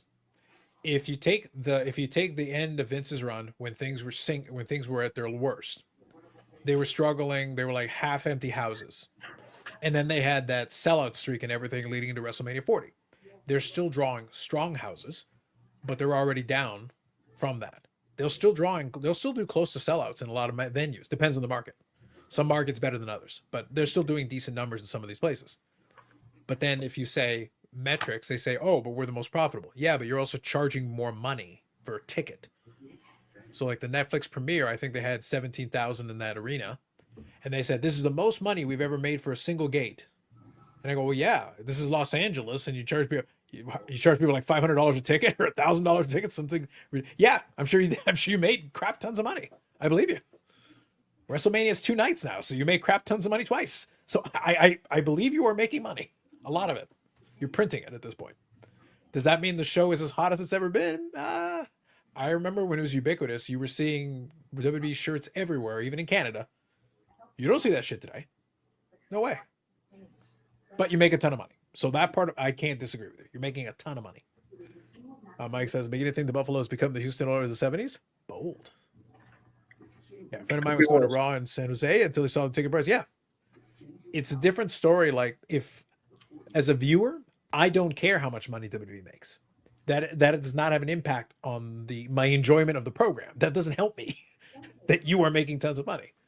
Good for you, but that doesn't help me. I want to have an enjoyable show. I would like to enjoy the program that's on there. So it's like, guys, that's not the same thing. Yeah, $75 for garbage. Yeah, and that's terrible. But it means that WWE makes a lot of money, and they've got a lot of hype. They know how to build. They know how to build hype. They're good at it. I fit up a couple of the Dynamites, and they're about half that. Yeah, like I said, I've the ones that I've gone to. And I always have to adjust my expectations accordingly. If I go to one of those shows live, I know that for the most part, the show for the live audience will be decent. But if you're hoping for like some kind of an elaborate storyline to it, or even a moderate storyline, for the most part, you're not going to get it. You're going to get some good matches in there for people that do a good job.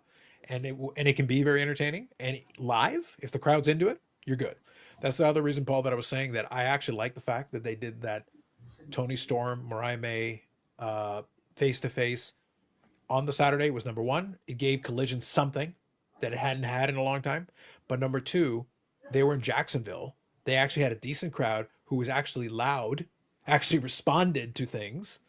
So I was like, all right, you're getting a good crowd reaction as well on top of it. So I was like, this is good. It sounds better. It looks better. And then when people watch it on YouTube, they're like, wait a minute, the crowd reacted to this. Yes, they did. Because they actually have a storyline. Those two have a storyline that's been going on for a while. What a novel idea. Yeah, it's the UFC model now. Well, appropriate that they're both owned by the same company. TKO is UFC and WWE.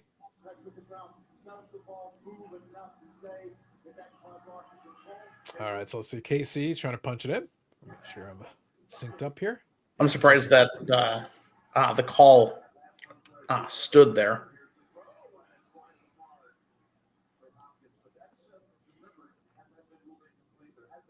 I don't know. At the corner of my thumbnail, I put in the little script icon there. I put a little script thing at the bottom of my thumbnail. I was very proud of it, Paul. I'm going to be honest. I enjoyed it tremendously. I just wanted to see if anybody would catch it before the fact. Here, hold on. I'll switch it on just for a second. Who gets the kickoff in the second half? I didn't catch who won the coin toss. Sorry. Yeah, I think the Chiefs get the ball at the second half, which is unfortunate. Wait. Check this out. See in the top bottom right corner? Nice. That's it. Yep. Wow. Little subtle dig, you know. You gotta have a little fun there. All right, let me put this back up here. Refresh it first. Here, Josh says KC. Paul says KC. So it looks like it's KC. Would you be surprised with the tinfoil hat? As surprised with the tinfoil hat. Maybe not. Maybe not. Well, at least they're keeping it close. So at least the first half has been close. So that's about all we can ask for at the moment. Yeah. I just hope you don't see 28-10 to open up the third, because that'd be no bueno. Yeah. Right now, all I'm asking of these guys is at least keep it competitive, keep it interesting, so we don't get some kind of a blowout. That's all I want. That's right. I want to watch the Bills versus the Giants, not the Bills versus the Cowboys, okay? Mm-hmm. Mm-hmm.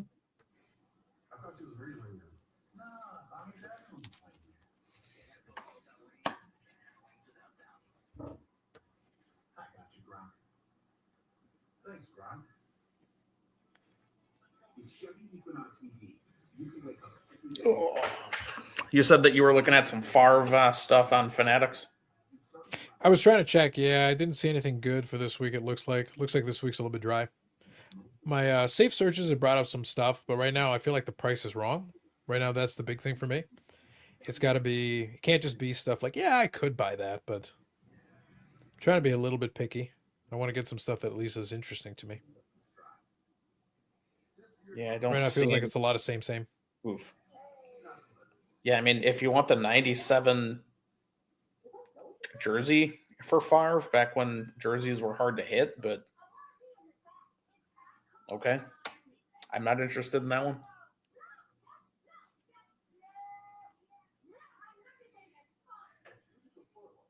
Yeah, it sounds odd because we're still 6 months out, but I'm just in save money for the national mode. Yep. Or that thing. Which days are you planning? Which days are you planning on going down? I don't know. Work can always kind of change at the last minute, but I got someone from around here who wants to go also. So I'm going to assume Friday, Saturday, hop in Sunday and leave shortly after, but who knows? Right.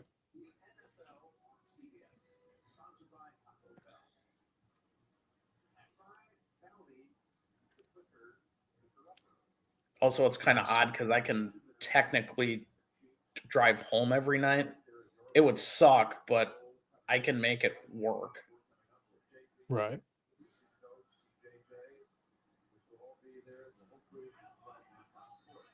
How long is the drive?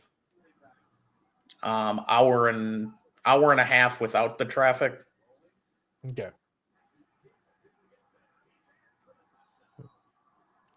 Looks like the Chiefs punched it in again. And Lord Mahomo gets in. Yeah. Bills got to be careful. They're still within striking distance, but they can't let it get out of the way. They can get out of hand pretty quick. We saw that in the other game. Josh here says National Chicago. Yeah, they're back in Chicago. I think the next 3 years they're back in Chicago. I believe so. Yeah.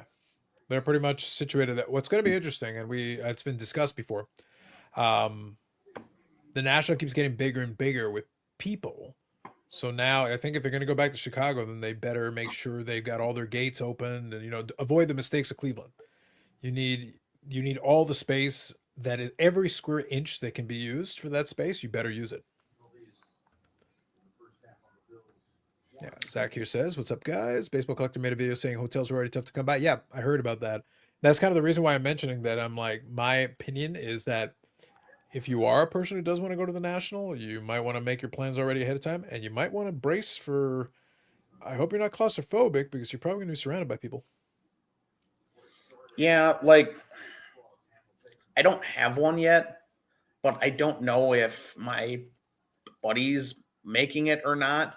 I know I have a couple like, hey, you can stay here if you want, and it's like, all right, fine. Like, but I can drive home also, or I can.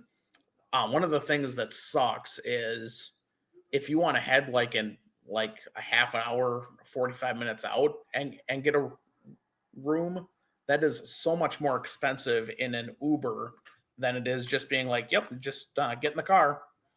Mm-hmm. So I can just get in the car and go a half an hour if I want. So, Right. but I would like to hit up one of the trade nights this year because when it was last in Chicago, we didn't hit up trade night either night. Which I like the plans we did make, but I just want to hit it up once just to experience it. That's fair. Yeah, I would think that'd be probably a decent event there. I'm surprised there's not a lot of traffic heading in and out for the show because there's so much infrastructure there anyways that you're kind of built in for it. Like you're prepared. Mm-hmm.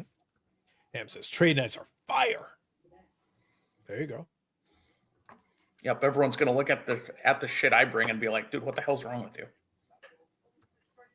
They're like, what sport is that? I actively thought about it, and I thought if I had the trade night tonight, what would I bring? And I think the most expensive item I would bring would be like $100. I'm like, what the hell? Well, besides the one item that I kind of already know where it's going to end up, anyways. Seems obvious to me. All I'm saying, Paul, all I would do is just bring the 1,600 count box, all chosen roasted. And if people start looking through, what the fuck is this? Wait, is that National Treasures? Yeah, buddy. Flawless, baby. National Treasure. Oh, I got Top Paul. one. I got flawless. I got one of ones. I got all that shit. Got it. Lots of it. Y'all don't even want to know. Zach says this whole thing seems like a racket. Listen, hashtag conspiracy. Who can tell you, Zach? I don't know. Paul here says, having watched Mary gamble, I've learned that hot yoga pre-trade night is essential. We'll be hot yoga as well. Listen, Paul's a big proponent of this. Big time hot yoga guy. You need to stretch. You need to be limber if you're going to troll. You could pull a muscle, man. You got to be careful with that thing, you know? I'll be trolling Neo over the pizza that he'll be buying me. So what were the terms of the bet originally? I remember vaguely this, but what was this? What was the actual bet? The terms are who buys pizza and beer at the 25 National if SGC. I remember when SGC got bought out. Bought by collectors. Yeah. Yes. The terms are would SGC be slabbing items in an SGC holder, or would they be slabbing stuff only in PSA holders? And I went, no, okay. SGC will still be SGC. Okay. And this is not related to on-site grading, though. You're just saying SGC still having SGC holders. Yes, they don't have to be on site at the National. Like they just have to have. Like we never defined it, but yeah, because I'm wondering because that's a careful thing because if they're taking submissions for SGC stuff and SGC holders, that's one thing. If they're doing on-site grading, that's a different thing. Yeah, like they don't have to be grading on site or accepting submissions, or can you still get items slabbed by SGC in their own holders? That is the bet. Okay, gotcha. All right, Fair It's enough. not more elaborate than that. They don't have to be set up. They don't have to be accepting submissions. They don't have to be doing anything. Yeah. And is this year the end of the time cap on the bet? Yes, this year's Okay. national. All right. He who loses buys deep dish and pizza and beer. All right. Fair enough. Zachary says 1600 count box, Pelican case of Rosen. Listen, man, I need a big ass Pelican case for all that. Like, I don't think the reason I said 1600 count box is think of 2 rows, a tall 1600 count where you can hold graded cards and not graded cards, stuff in one touch is like, oh, dude, y'all don't even want to know. Y'all don't even want to know.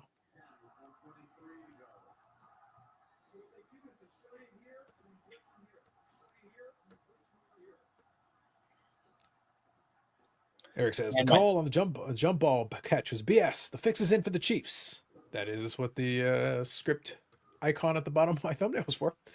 He who loses, pay for the boozes. There you go. Pretty much. Yeah, my thought process was SGC's been around forever, and they have their own little niche audience. So even if PSA decides, hey, we're going to convert half of you or 75% of you, there's going to be someone who wants an SGC slab still. And that was my thought process. And now it's becoming obvious that they're going to be separate. They're not going to take half the graders and be like, oh yeah, you work for PSA now. Sorry. Yeah. Well, the thing was, even at the time we were talking about it, I was having this discussion because some people were worried about SGC going away right away and all that. But I was saying, like, guys, I believed at the time, and now it seems to be bearing fruit based on the numbers, the actual numbers. I believed that the crossover between an SGC submitter and a PSA submitter, there are people that do both, but if you're an SGC like hardcore, you're not sending it into PSA. So getting rid of SGC basically means giving their money to somebody else. They're not going to shift over. And also, in the time since, SGC has been putting out record numbers of grading submissions for them, and their numbers are on the uptick for a lot of months. And year over year, they're up. So it's like PSA's collectors. So I should say collectors, just to be accurate. Collectors is literally making money just by keeping them around and letting them do their thing in their holders. So why you get rid of it, all of a sudden that 120,000, 140,000 or whatever it is they're getting in a month, they don't shift over to PSA. Maybe they go to somebody else. Maybe they go to CGC. Maybe, heaven forbid, they go to Beckett. Maybe they go to Tag. Don't hold your breath. But nonetheless, they go somewhere else is the point. They're not going to go to PSA automatically because that's not going to work. GMA for life. Listen, one of the cards that I'm looking at right now on eBay that is chosen Rosen is in a JMA holder. Wow. I gotta look at this now. GMA Josh Rosen. GMA Josh Rosen. The 1 of 1? There's a 1 of 1, yes. Okay. That makes sense. Yep. I was just looking at it, I was like, oh, this is great. I'm sitting there thinking, like, it's like, all right, dude, you're not getting that price. But what would you take? Like, what would you actually take? Like, being serious. I kind of want it. GMA and all. That's what makes it great. But, like, what do you actually want? Like, let's be serious here for a minute. I think half that would be fair. That's kind of where I'm leaning. That's the direction that I'm thinking. Zach says, again, going back to what I said earlier about hashtag invest, listen, I'm literally setting money on fire, so fuck it. I don't care. Clearly I don't. It's a good catch. Does it count? Let's see. We'll see. If not, you're getting interference. Yeah, I was going to say, well, we got the flag indicator there for sure. So either way, that'd be good for them because that would keep it, at least keeps this game close. Great catch. With all the traffic, that was a great catch. Good job by you. Buffalo hasn't seen this level of throwing since they lost 4 straight Super Bowls. There you go. Good old Jim Kelly. Zach here says, if you were a hardcore SGC guy and SGC went away, you don't think someone would suck up their pride and just go to PSA? No. Some of them would not. They genuinely have no interest in switching over. Otherwise, if it was a financial thing, no, they wouldn't. Or they would basically go raw, or they would just like, maybe they would buy something in a PSA holder, but they wouldn't send in the submit. No. Yeah. I think you remember in this hobby now, grading is religion and politics. It's the third rail. You bring it up, some of them are militant. Yeah, They get play stands. mad. I like it. I approve. Just says, if you win it, I hope you cross it to tag. Ready for it's coaster time. You look up Mac Holland's pregame outfit. Interesting. He doesn't wear shoes. Oh, is that what it is? He just He walks in doesn't wear barefoot? shoes outside of playing football. I see. Does he walk in barefoot or does he wear sandals or what are we talking about? He's barefoot. I see. That is a choice.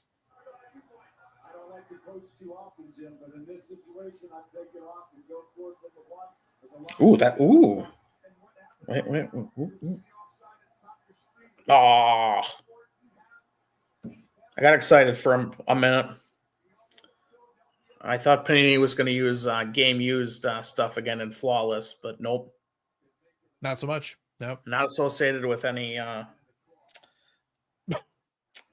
It's unfortunate. That whole sequence was hilarious. I love it. Let's see here. I am prepping a coaster order. Wouldn't it be quicker just to light the cards on fire? Wouldn't that save you a little time? You just buy a regular coaster ham. Like, there are regular coasters out there. Just throw it out there, They actually make these coaster out of cards. Check it out there. You got Fish Boy. I was gifted this one. So it's Fish Boy and Otani. I was like, that's perfect. I love it. So I got an Otani Fish Boy coaster now. Official coaster. It is cardcoasters.co or .ca. I think it's .co. People are creatures of habit after art. They are. That is true. It's Marvel PC stuff. Well, if it's PC stuff, then, honestly, CGC, I still think CGC has a better holder. Like, all the other stuff aside.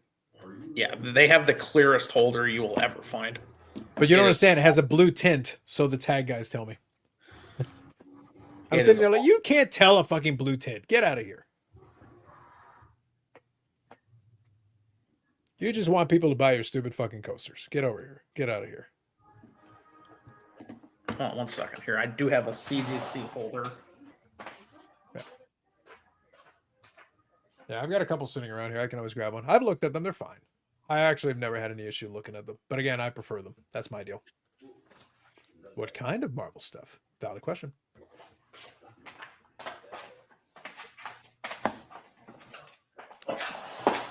Yeah, I have graded 2 cards myself with CGC. I have 3 or 4 of them that I bought otherwise. Like, I graded music stuff with them at the last national I was at. So just like Nirvana rookies and stuff you don't see that they grade. I think CGC has actually built itself a pretty good niche because I find that a lot of the wrestling stuff, some of the guys have started using CGC for that. I like using them with ComC because so much of the EPAC stuff goes over there. I've used them to grade some of the AEW stuff I have. So again, it's PC stuff, so I don't really care. And also with ComC, I can push a button and it sends it over, and that makes my life easy. And I was like, okay, great. So I don't mind grading through that. Their pricing point, honestly, the price point is very reasonable now at this point. I think the fact that you have to have an account with them really hurts. It does, but you can, like, the grading, honestly, their price point now with that is dirt cheap. Like, compared to some of the other ones, it's cheap. I was sitting there like, all right, great. Yeah, I think I've only bought. I mean, I do it. What do I have? 2 of the football rookie Hall of Famers I have in there just because I randomly, basically, I stumbled into it. But I've only bought really one thing that's in a CGC slab. Oh, trivia question. Can you name me the famous American criminal whose rookie is a depiction of their death? Famous American criminal whose rookie is a depiction of their death. Of their own death. Criminal.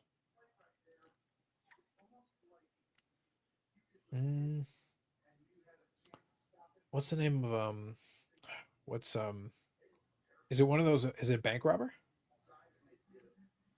Bob hit it. Oh, Dillinger. Dillinger. There you go. I have a 5.5, which is, these are hard to find. And it was on ComC auction, and I paid $100 for it. And this card is sweet.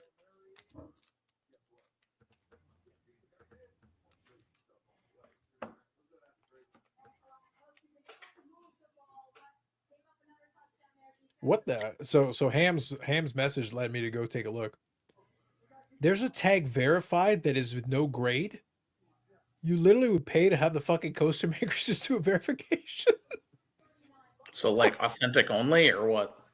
Basically, yeah. Encapsulation, title inscription, slabbed HC video download tag, foil wrap, anti-counterfeit tag. It's literally encapsulation, verified, authentic, no grade. Right. Why wouldn't you use CGC? You get a better slab then. That's kind of my thing. If you actually want the old one, the original with the whole 1,000-point scale and the subgrades and all that foolishness, it's now $30 a card for 20 days. Is this for tag? Yep. I'm sorry. How much per card? $30. Is that 30 Mexican or? You wish? Nope. Americanos, USD. If you don't want the 1,000-point scale and basically you want a defeat of the entire point of them being all fancy and everything, you want to go with 1 to 10 scale like everybody else, then you can have it for $15 for 20 days.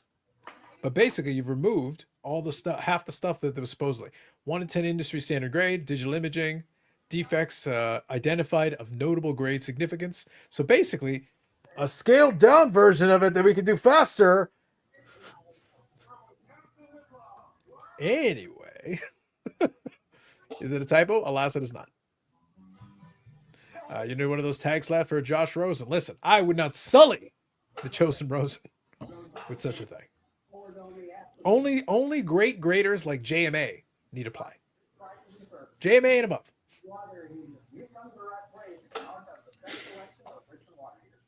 So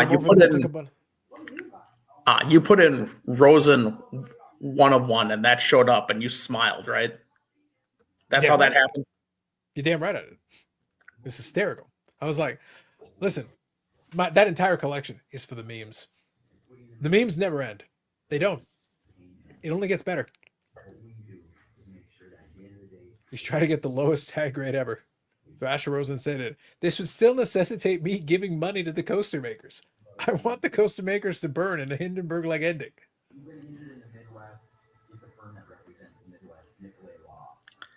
Yeah, I didn't see them at the last national giving out the freebies, but I wasn't sure if I was going to be a snarky ass or just say no thanks if they offered me like a free grade.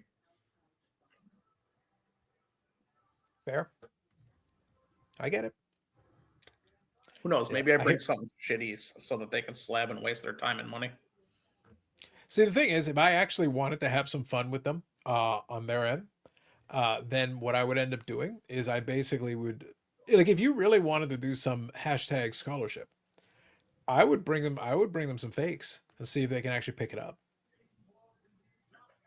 Because they haven't gone into vintage yet, but there are still plenty of 90s fakes and things that have been done and all that. And if they start encapsulating that stuff, then it's like, guys, is there anything resembling examination? Like, you realize that the verification authentication is still part of the thing. You can't slab obvious fakes and consider that to be a legitimate company. That's basically one of the things. There were many. That's one of the things that hurt HGA because they suddenly had to stop slabbing certain cards because they couldn't tell the real from the fake. The custom cards are very popular. Yeah, anytime you got custom cards, they're always going to be popular because people like the like here's the thing though. They weren't popular because of the tag slab. They were popular because you took a picture and they put it into a cracked ice in different colors, and they actually were cool looking custom cards. That they put it in their holder gave it a protection on the outside of it. But yeah, if they want to become custom card makers, go for it. You're at least good at that, and still have a good relationship with the Burbank Card Show because they're based out of California. So for them, it's kind of their home show. So it makes a lot of sense for them to do it, and they could do those custom cards at a lot of other shows, and I'm sure the custom cards would do great. I like how they ripped off the cracked ice, and Panini was like, "Nah, you're not worth suing." Well, the problem is the thing is that anybody can do the cracked ice if they want to because the pattern is out there in the printers. Like Wildcard uses the cracked ice, and Leaf hasn't bothered with that, but Wildcard, which I think is owned by the same company as Leaf, I think they're the same, um, and they have the cracked ice on a bunch of the cards.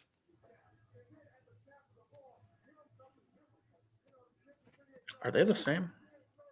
I thought they were. I was pretty sure Wildcard was related. I'll double check, but I thought they were. But anyway, so like, there's a Brett Favre. Well, that's got a cracked ice on it. So you can do Yes, small it does. batches. Yes, it does. Yeah, so you can do it. So like that's the thing. Like nobody owns the rules to those, and like even we made the joke about it forever ago. The kabooms. Any card manufacturer that wants can make a kaboom because the pattern is available to all of them who work with those printers. Because it's just part of a booklet of foils. You want one of those? Here's your foil. Do you know who? Do you know who first utilized the precious metal design for 1998? Wasn't that Donruss? No, I'm saying what company and what was the set? I'm pretty sure the precious metal was Donruss Preferred. No, I'm saying like the 98 PMGs. Who was the company who? So you're talking about actual PMGs? Yes, the ones from 98. Who was the company who used that pattern first? And what was the set? Oh, so you're talking about like the colored foil with the kind of The circle pattern. I think I actually remember, but it's been too long. I'll let the chat if they want to take a stab at this one. So you're talking about the circle pattern that from the PMG used prior to the PMG. Okay. And when you find out, you're gonna basically rush onto ComC and be like, "Oh my god, I must have this." Mm-hmm. Have you seen the Jersey Fusion Pro Fusions? I have seen them, yes. However, they did cutting the cards was how I'm guessing whoever they did the cutting of the cards was fantastic. Well, I think you bought some of the Jersey Fusion stuff, haven't you, Paul? I sold items to Jersey Fusion. I have a 101 Kurt Warner, and it's a Reebok logo. I actually sold them. If you look up Tiki Barber, I sold them the jersey.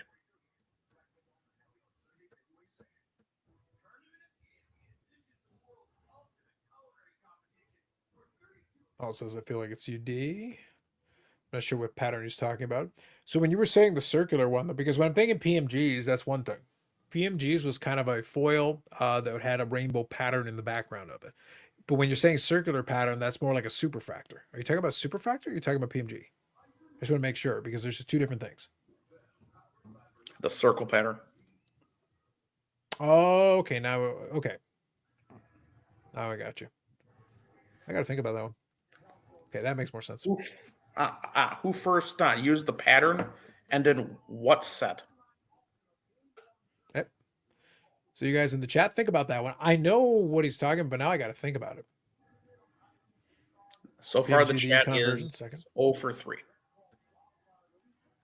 In the meantime, I'm going to counter offer this Chosen Rose in here. We're going to see. Now, Pacific, I don't think Pacific never really used that type of foiling.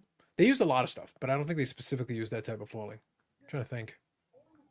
Well, actually, they might have used it for a couple of Prism. I got to think.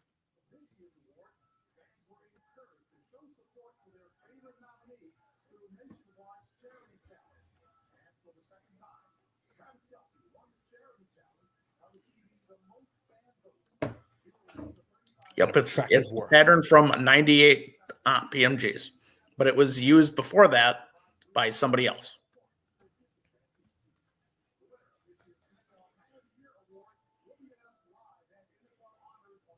Which sport? Just out of curiosity.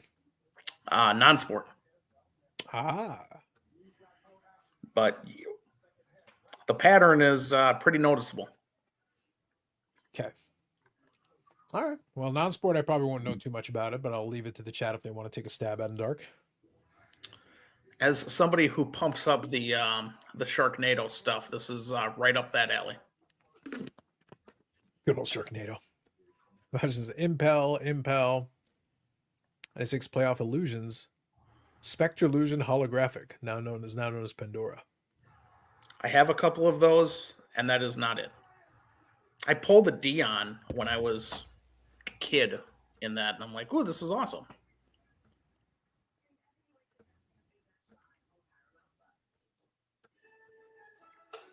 I'll give it another minute or two. Sure. Now let me ask you this. I'm gonna quickly grab a refill, but while I do, I'll throw this out at you. So based on that first half, how you feeling? How the two teams standing up? They've done their back and forth. So who do you think's got it right now? I don't like the fact that the Chiefs can run up the field whenever they feel like it. That feels annoying if you're rooting for not the Chiefs. But if you're Okay. rooting for the Chiefs, the fact that the Bills' defense is not there. True. It is not Impel. It is not a Marvel product. Okay.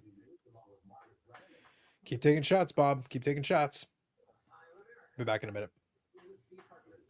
I was laughing because I offered him I offered him a link, and I'm sitting there like it's like you're clearly able to chat with us. You can come on directly if you want. Like you're clearly in the chat. Anyway, he's got it if he wants it, but you do whatever you need to do here. But I was just like sitting there, if you're in the chat this active, I assume you can hop on for a bit. But you're welcome to do whatever you need to do. I'll be back in a second. Gotcha. Yeah, when somebody sees the set, you will laugh.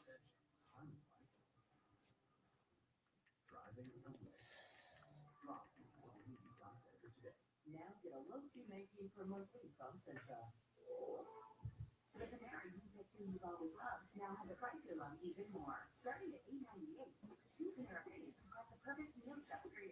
Whether it's a soup and salad or sandwich with that, the choice is all yours. Panella's new pick 2 with endless combinations, now starting at $8.98. Susan Crawford. She's the prosecutor who locked up violent criminals, the judge who's kept them off the street, and the leader who fought for abortion. On the Supreme Court, she'll look at the facts. FPG. FPG. No, Bob.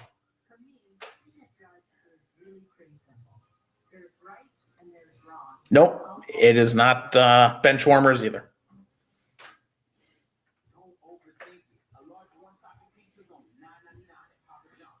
It is somehow dumber than that, but you're on the right thought process.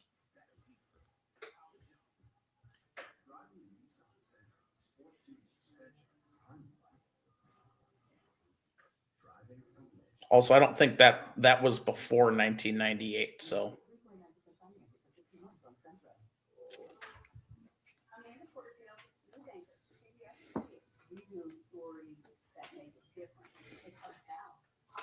Benchwarmers is the right thought process, huh? Interesting. See, if this was a manual in space cars, Eric would have he would have thrown it in immediately. All right. All right, what do you got? We give up. All right, I think the people have taken the shots. Bob's taking the stabs at it. What do you got? Saved by the Bell? And is that Saved Pacific? by the Bell. Saved by the Bell, 1994 Pacific. That is so random and ridiculous. What the hell? They had a prism insert, and that was the foil that they used.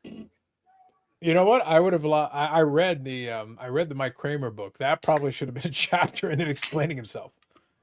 Let's see here. You said Pacific. Where did you say Pacific? Was that the You said FPG? Pacific or something else. I never said Oh, Pacific. probably Pacific or Score. Yeah. I never said I see. Pacific was wrong. I didn't confirm it either. Right.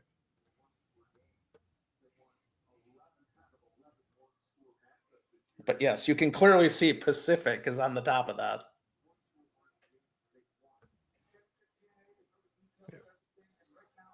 So, a sad conclusion to the chosen Rosen expedition.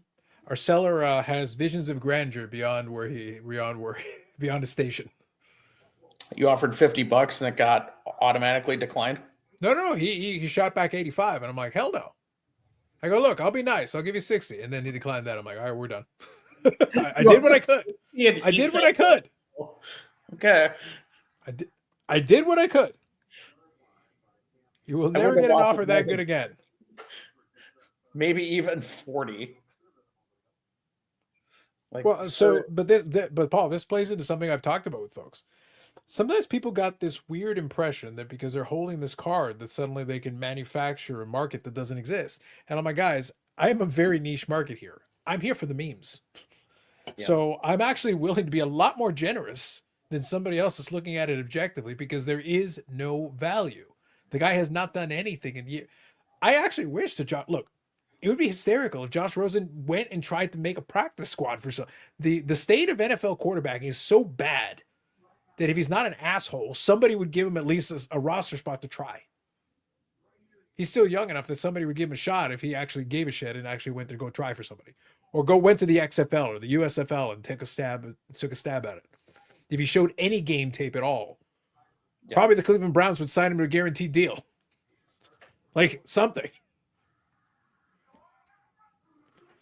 The state of NFL quarterbacking is not very good. So it's like, honestly, the bar is pretty low here, guys. Yeah, it's not exactly, I somewhat specialize in things that nobody else wants, but if it starts sitting for more than 6 months, just get rid of it. Unless you absolutely know that someone has to have it. Yeah. Well, that's the thing. Some of these guys, like, they sit there and they delude themselves into believing that if I just hang on long enough, it's like, well, no, guys, I bought other one of ones and I can buy more one of ones. I like the concept with inside the JMA holder is what made it extra funny. That's what I got a kick out of. But otherwise, it's like, guys, I have one of ones and I even have autographed one of ones. So it's not like I need this one. It doesn't move the needle outside of the amusement that it would get being paired with the other ones. It'd be kind of funny, but that's about it. Zach says, do you want me to make your offer look good? Offer 35? Listen, offer 25, Zach. Big time. 25. I actually tried to offer below 50 and it auto declines. So below 50, it auto declines. Yeah, if you're not hitting the auto decline, I don't know why you're not instantly accepting. Well, the thing was, it's like, why don't you at least try to negotiate with me a little bit? But to jump to 85, I'm like, well, then what's the point of having the 50 threshold for the auto decline? Like, you were at least willing to take an offer at 50. So I'm not sure I'm following here. Just make it 80 or 85. Just make it 85 as a buy it now, and that's that. Yeah. So I was like, okay, listen, man. I'm not going to argue with the dude. They can do whatever they want. That's fine. But I don't get it. That's all I'm getting. I do not understand. Only if I have highly liquid items will I have a high offer threshold and not instantly accept. Like, I've had a couple extra 86 Rices. I've had a couple other things that are just highly liquid. Okay, fine. But if you have something that is not like that, if they've hit your minimum, just hit accept.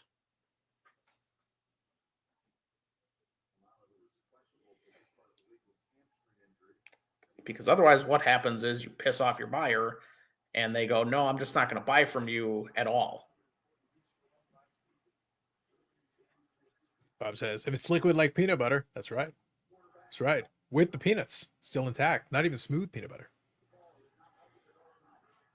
Actually, I did that with one of the dealers at the National. He decided he wanted too much, wanted to get snippy about it, and now he doesn't get any of my business at all. It happens sometimes. Like people overplay their hand. Well, I think I mentioned it on the podcast. It works both ways though. I've done it as a buyer and as a seller, where somebody has this weird idea and they get obsessed with trying to get a number, but mostly as a buyer. Buyer is the normal one. I had that with I was joking about it with Bobbles and with Eric. Um, I was buying one of the Britt Baker cards, Paul, and it was one of the one of ones. And actually, so to bring it into kind of a Discord thing, Bucket is the one who actually saw it initially. And I was like, what? And I was like, really? And I was like, okay. I was like, well, can you let me know who has it so I can reach out to them? So he actually he asked around and was able to get me the contact. So I started going back and forth with this guy. Could not come to a deal. The guy was insistent on trying to get, he didn't even know what the comps were. And he was trying to argue with me. And I'm like, dude, the only thing that's close to it is a comp is the card that I bought. I'm the comp. So it was like, but he kept trying. He kept trying to get the price off eBay. He was trying to get basically the full price off eBay, so and save fees. And I'm like, dude, no. So I initially offered him the amount that would have been the takeaway, like match the comp. You get the same takeaway, but we both save the fees. So I gave him a chance. Didn't want to do it. Came back a couple months later, tried again, still didn't want to move off the price. I said, all right, fine. Then he finally put it up on eBay. Wound up selling it for basically the same amount as the comp, and then with fees, made less than what I had initially offered. All this to wind up in the same place, holding it for a couple extra months, and you didn't make any additional money. What's the point? Yeah. You're a reseller. You're holding merchandise that isn't selling doesn't actually make you money. You want to make money so that you can go buy the next thing and make some money on it. Just take the win, take the money, and go buy something else. Yeah, that's the thing I don't get about the flipper mindset is they always think they can get more, and they don't know when the guy who is offering you maybe either the most and or close walks up and says, "Hey, I'll give you this," and like it, they just don't realize that you're the end user. There's just so many Farv items in the local show that I go, yeah, like I kind of like this. It's a case hit, but it's one of like the random ones. So I know what I paid for some of the other ones. Do you want that? And they're like, no, I want 4X. Like, all right, fine, sit on it. Like, I like it, but I don't have to have it, so piss off. Yeah. I think there's a time and a place. Like I've done well on some stuff that I've bought and sold, but sometimes there's some stuff where it's like, you know what, I need to move it on because it's not going anywhere. It's not, the market has turned on it, or whatever the situation is the case. I'd rather get something out of it and move on from it. And sometimes that happens. And then you go buy something else and do better on that deal. That's okay. Not the end of the world. But yeah, it was weird because I'm sitting there. This guy is doing his whole business where he's flipping cards, and I'm like, "Well, dude, I've literally offered you to make the money, and in the end, you would have made the same money, probably a little better, if you just bought and would have saved all the extra steps. Because if for some reason it had gone to auction, open auction, then I would have bought it for substantially less. But I was tired of playing the silliness. I was like, just sell me the damn card. Congratulations, you made less money than you would have if you had just sold it the first time. But let's get this over with." Yeah. I'll be back in a minute here. I got to go use the bathroom quick. Go for it.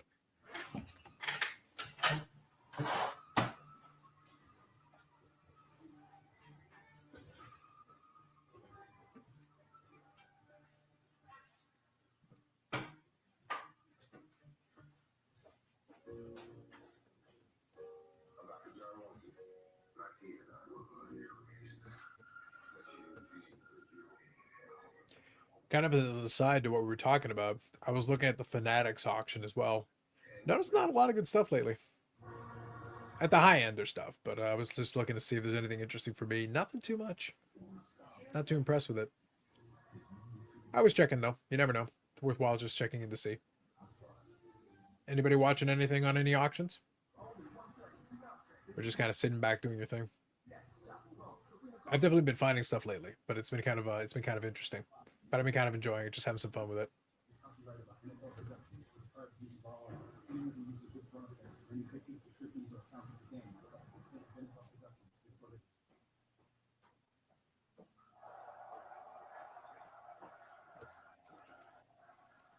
Good old commercials. I only saw a couple of months ago they actually are going to do a new Suits. I didn't realize that they were going to do it until I saw that. I was like, we'll see. I don't know. I like the original show. I'll probably watch an episode and give it a chance, but we'll see.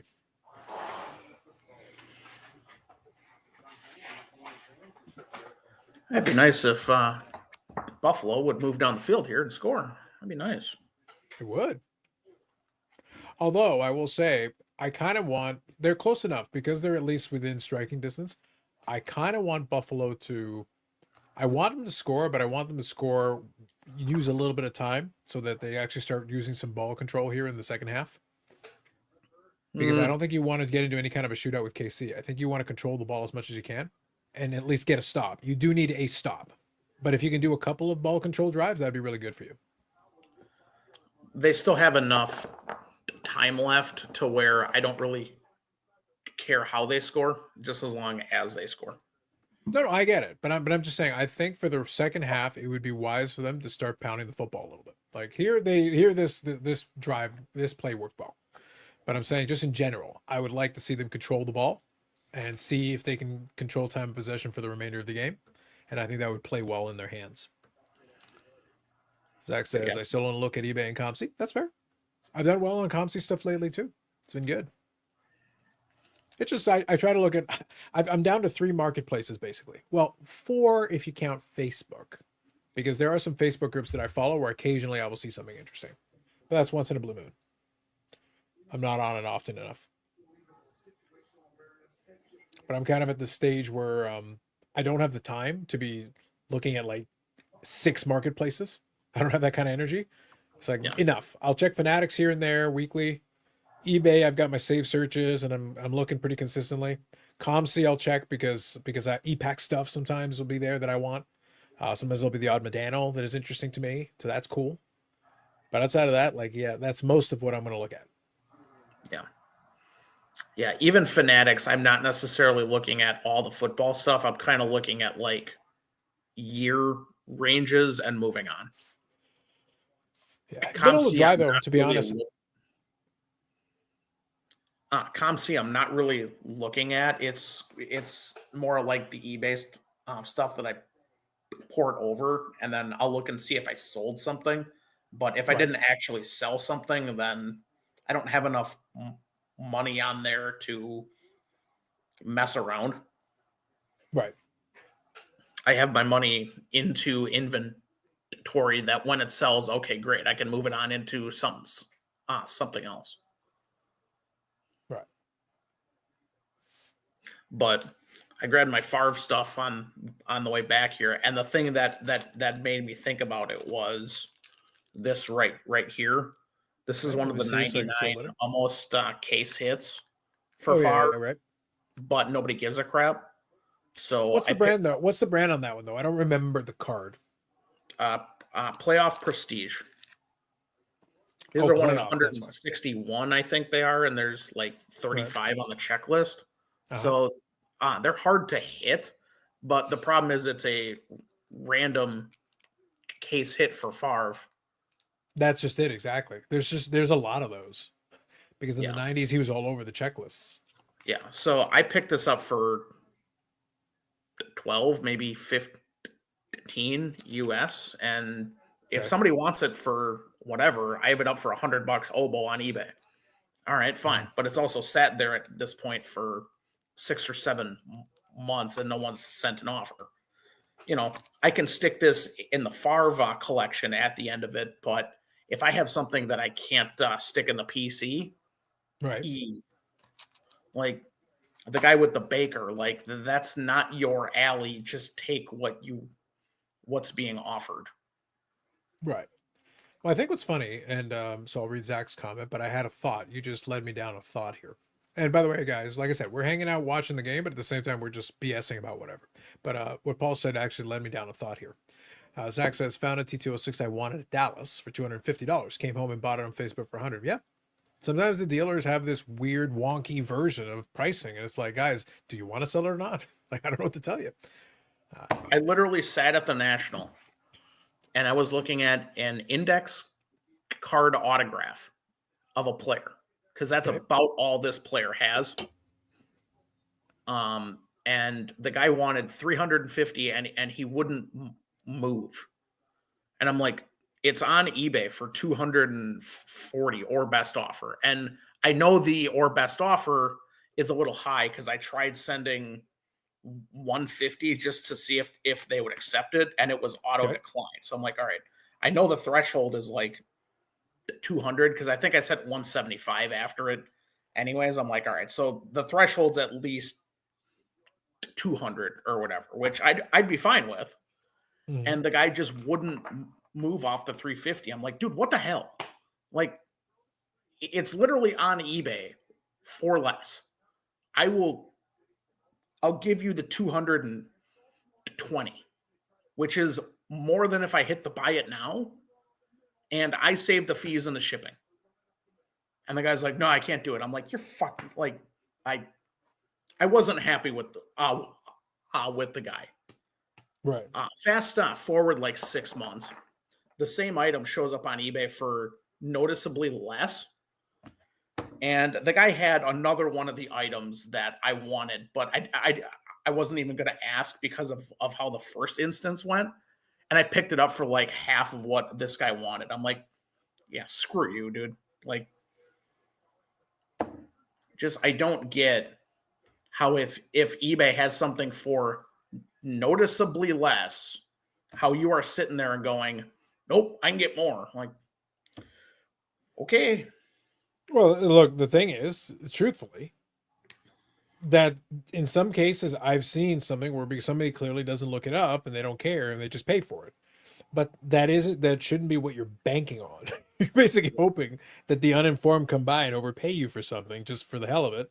And it's like, okay, well, if that's what you're banking on, fine, but you're not going to fool the average person in the audience because they're not going to look at you and be like, no. See, I like this because not only are they right on the line, but it's almost a 7-minute drive at the moment. Okay, so you're just ahead of me here. Let's see. Yeah, like another item I wanted was in one of the Packer groups. I have all the Favre Kramer's choices except for the final one. The guy wanted like 150 for it. When he put that up, the only one that was a PSA 10 sold at auction for 140. And I went, you have raw, I will give you 50. Thinking, all right, if you want 75, all right, fine. And the guy goes, nope, I got to stick at 150. I'm like, dude, what the hell? It's actually chipped, and if you graded it, you're going to get an 8. Like, I'm offering you more than fair here. Just accept it. Nope, I got to sit on it. I bought it in this group. I'm like, well, you're stupid. Then keep it. There you go. Zach says, I just don't click on Facebook groups and scroll. I'll make a wanted ad or buy something that randomly shows up in my news feed. All right, fair enough. Mike was saying, yep, touchdown. If you That want is right. specific things, though, the groups will help. Like, Yeah, there are times where it makes collectors, sense. player collectors.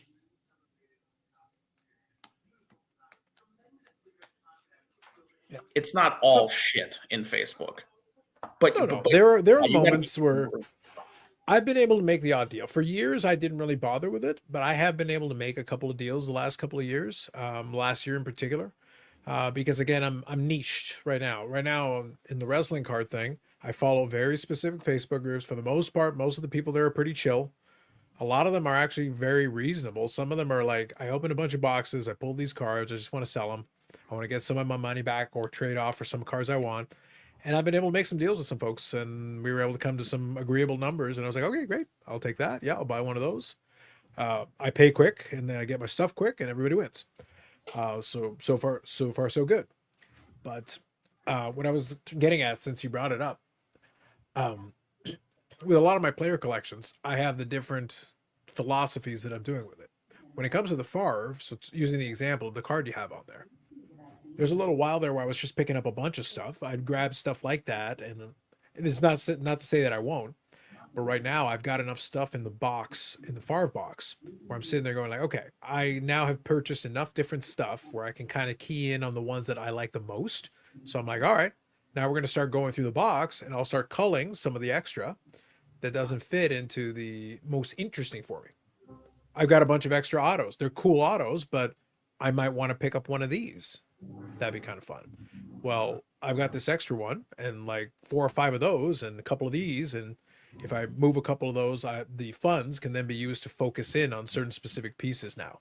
Now that I have had a little bit of a sampling of the different years and brands and all that, now I can key in on certain key pieces. Yeah, I will do that with Favre stuff at shows. Like all the dealers can sit there and go, I got enough of it, yada yada yada, and I'm just looking around, being like, I'm actively looking for Favre stuff, and the number of case hit type stuff or like the desirable parallels, I'm not seeing any at the show, so I know you want it in trade. And it's worked out fairly successfully for me. Yep. Well, you do well on the Rogers trades, also. so the trades have worked fairly well for you. Rogers also, everyone's like, oh, I hate Rogers. He never sells. I'm like, okay. Would you like the quarterback in a PSA grade, or do you want to sit there and claim you don't? Because whenever somebody walks up and asks, that's all you guys want. Yeah, I guess I'll take it. I'm like, yeah, that's what I thought. Shut up. I got to tell you though, when it comes to Rogers, he's the only one that kind of falls in that category. Like he has turned me off on buying any of his. Like I can't stand that guy. I'm like, please just be quiet. Just don't speak ever again. Please stop. Even in Wisconsin, you can find like the cheap rookies, but it's hard to find nice rookies of his also. So that's where it's kind of like, oh, if I have a decent Rogers rookie, everyone's like, oh, well, he doesn't sell and yada, and like you get all these... for the decent stuff. There's still a market for it. I'm not saying no. I'm only speaking personally. The guy drives me nuts. He's nails on the chalkboard every time he opens his trap. Like I said, listen, give me old welfare fraud Favre over there. Like, yeah, like he's a dude, bro. He's got his own issues, but like, look, I joked about it before, but like I say with some seriousness, I could sit there and have a drink with the old not so fella. We'd be fine. Like we'll sit down and have a beer. But yeah, Aaron Rodgers is like, please leave, sir. Please go away. Yeah, I don't. I think it helps that Favre is in the insert and the parallel era, whereas Rodgers, you kind of only want his rookies and that's it, unless you have like gold prism or something. You know, I don't want to say super high end, but unless you have something unique and desirable. Yeah, the only thing I would consider at this point would be maybe like a dual auto. I might consider one. Like I would be very selective, but that would be something that at least you'd have the 2 quarterbacks. You'd have the bridge between those 2 eras. You know, the jury's still out on Jordan Love. I like some of the stuff he does. I don't like some of the stuff he does, and he's got some bad habits that I would rather he get off of. But this past season was weird anyway. So I'm like, you know what? I'm gonna write this one off as the season started weird. He got hurt in the first game in Brazil. I'm like, you know what? I'm just going to write this one off. Let's see what next season looks like. Do you know who the second youngest playoff roster in the last 45 seasons was? The second youngest? Yes. It was this year's Packers after last year's Packers. There you go.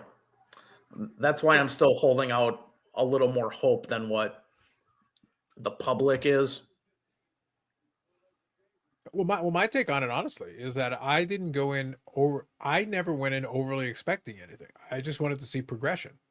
But right from beginning of the season, you know what I'll tell you? Here's maybe an angle, and this isn't being positive or negative or anything. It's just being realistic. Do you know what my favorite takeaway was of this past Packer season? I enjoyed that we had a brief run of Malik Willis where he was actually competent. That was actually kind of hilarious. I kind of enjoyed, and I'm not saying he should. I listen. I want Jordan Love to play well, and I want him to be the guy. But I enjoyed the fact that we had a brief run of Malik Willis. It was just funny to me. I Yeah, I got a kick out of it. I And agree. if Malik Willis is the backup and he can play well in spurts and everything, like that'd be great. That'd be awesome. There's nothing wrong with that. I agree. So to me, I was like, you know what, nothing wrong. And the fact that they managed to make the playoffs this year with all the weirdness and the bizarre way the whole season played out, I was like, you know what, I'm not complaining. Whatever. Next season, I would like to see them improve on some of those things, make some better decisions. I don't want to see them lose silly ways and silly games. The kicker's better by the end of the season than the beginning of the season, so that's good. Yeah. So you take the little things, but again, if next year they struggle and they still have having the same issue and everything, then we can revisit this conversation. Now we have a more serious thing to discuss. Yeah. If they go at it in free agency and they hit in the draft and they're still out in the first round, or even if they lose in the first round, but they played at home as the 2 seed and got unlucky. Like, as long as I see progress, okay, fine. It's not like they have other options besides Love. So it is what it is. Yeah. That's what I say. I'll accept progress. I think though, for me, what helped is that I didn't go into the season with this bizarre, I didn't have this, oh my God, we're a Super Bowl team. Like last year, the previous year, guys, a lot of things went right down the stretch. Like they had a great run. That's not automatic. Oh my God, now you're going to go to the Super Bowl. No, hold on. The team has talent, yes, but stuff has to go right for you. And this past year was weird. It was a bizarre season. Yes. I enjoyed it for what it was, but it was bizarre. Next year, let's see. We'll reset. We'll try this again, and let's see what happens. But yeah, I'll give him an off season to pick up some more pieces and improve, fill in some of those holes because there's some gaps. There's some stuff that's missing, and you need more help. Yeah. Like, Love can't sit there, and if you have 4 first rounders on the D line and they're not getting home, that's not on Jordan Love. Like, you took Quay Walker in the first, and he's not what you hoped. That's not on Jordan Love. You took, what was the corner's name? Stokes in the first round, and he sucks. That's not on Jordan Love. Yeah. I just do wish, though, my only regret on that is that I do wish they'd capitalized on a really good season by Josh Jacobs. I like the fact that they had a nice, solid running game. I like the fact they had that option. I thought it was good. Yeah. I'd like to see that again, continue in the future, because I think it helps. But then you have to make better decisions with the ball. Yes. But yes, because of that, I will still be picking up Favre case hits whenever I see them at shows, as long as they're reasonably priced case hits, because there aren't many of them from the '90s that are super expensive. Yeah. Well, I will say that card you showed earlier, the Atomic. I think I actually have that card. I honestly think it's a really nice card with the die cut and the Atomic. I like the combo. I'm a fan. Yeah, it went for $40 all in all. That's not bad. I let it go. I have the 96. I don't, I would like the 97, I think the 97 is a better looking card. I have both of those. The 97 is a better looking card. But I stumbled into this one basically for free. Right. I found this literally in a value bin at a local show. The guy had it stickered for $20 and I paid him 15. Like, that's fine. Yeah. Well, that's the problem, Paul. Whenever we talk about prices, you get spoiled because if it's put in the open market and people actually get a chance to see what it is, it's like actually I'll take that. I do enjoy I think we've talked about this before. You've listened to the Precious Metal Gents podcast. Gents, yes. Yeah. They're I was gonna say Brian from that show is from the local area around here. Yeah, exactly. I think there's Packers fandom on there for sure, so I think that makes sense. Yeah. But I was gonna say was yeah, those guys at this point, I enjoy the podcast actually because I like I said, I like their take and everything on it. But it is funny though that now we've reached the era where a lot of those 90s cars are getting the bump. And I'm sitting there like, man, I remember when those cars were new. yeah, they were expensive, but now you got, and then some of the bigger items is like, oh, that'll, it only went for 10,000. It's like, that's a lot of money, dude. That's still a Yeah. lot of money. Yeah, but it's not though. In if you think about it from an overall supply of football to how many really nice Jerry Rice, Barry Sanders, Favre, yes, they do have a lot, but they're not a lot like what the basketball ones have. They have a lot of very, very nice items. You just don't have a lot of 10,000 plus football items. And in that respect, that they should be, or I do feel that they are cheap. Well, I Now, don't. if you want I to understand compare, that if we're doing the comparison to basketball and those ones, my point is that I think basketball's too expensive too. My whole thing is that I think we reached a point where sports card inflation went well past regular inflation. Like the minds of people shot up. Look, because I never stopped collecting from my youth to now, my brain still occasionally for singles I've kind of gotten past it. In my mind, when I was a kid, $100 was, oh my god, that's a crazy card. That's a lot of money. Obviously now, like, okay, well, I paid $400 for that. I paid $1,000 for that. Not every 5 minutes, but like I bought yeah, cards for four figures. Not yeah, a lot of them, but it still have. But today, in some of these venues, like, oh, that's a $5,000 card. That's it. No, 5,000 card. Are we forgetting that $5,000 is a lot of money? It yeah, actually is a lot of money. Like you can buy a lot of stuff with $5,000 still. yeah. I agree. Yeah. It's like our brains get disconnected because we became so desensitized to these silly numbers. Like, guys, I'm sorry. No, that's still a lot of money.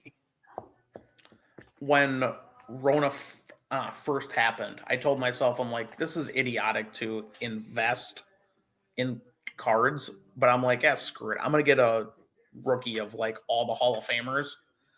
And part of it was look how cheaply I can get a Hall of Famer of all the rookie of a rookie of every Hall of Famer. And I knew a couple of them were like, yeah, these are expensive, but yeah, so what? But yeah, like, and now it's mostly flipped except for football, except for like the 90s stuff. So it's went up and okay, fine.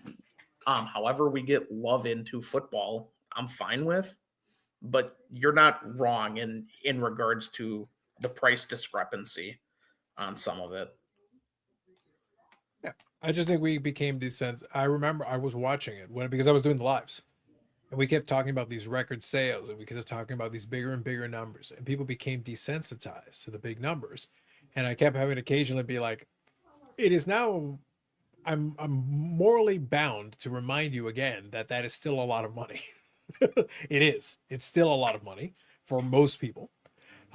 Just because a couple of folks, even the ones who are collecting, quote unquote, like the ones who are, their brains are calibrated to spend all this money on this thing. And look, I would be a hypocrite to pretend that that doesn't play into the way that this collecting goes. I did not spend $1,000 for a card in my entire collecting life until basically post pandemic because pricing went up.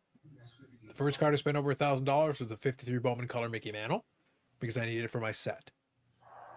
But in my brain, it still felt like, oh my god, I remember, like, I swear this card was like a $400 card for the longest, and it was, like, it was my 53 tops Mickey Mantle card.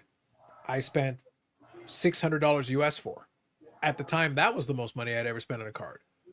But that's like a $3,000 card today. I'm trying to think. I don't know if I've ever spent over 1,000 for technically a card.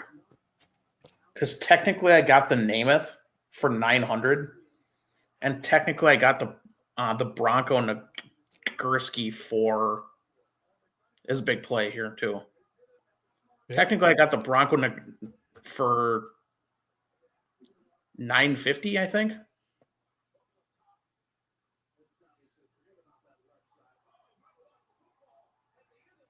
He's got to be Yeah. down by contact. There's no way that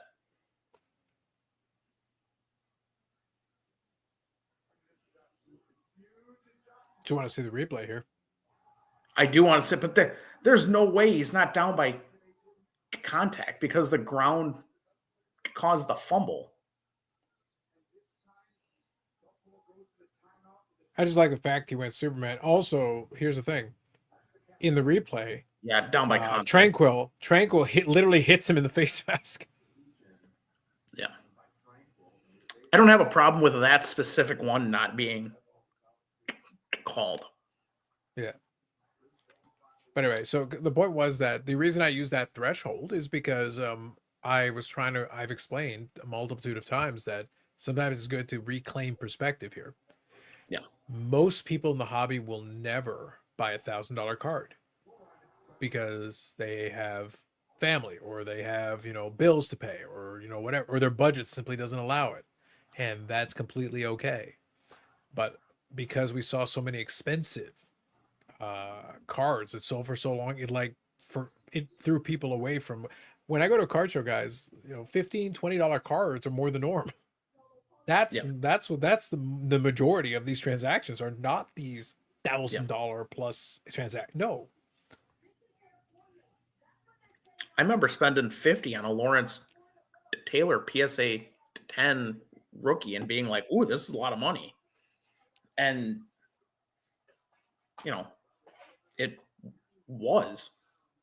it was that was the point. The reason why I use that example of that manual card is that at the time when I paid $600, that was the going rate. That was the market value. That was appropriate for the grade, for the card, all that stuff.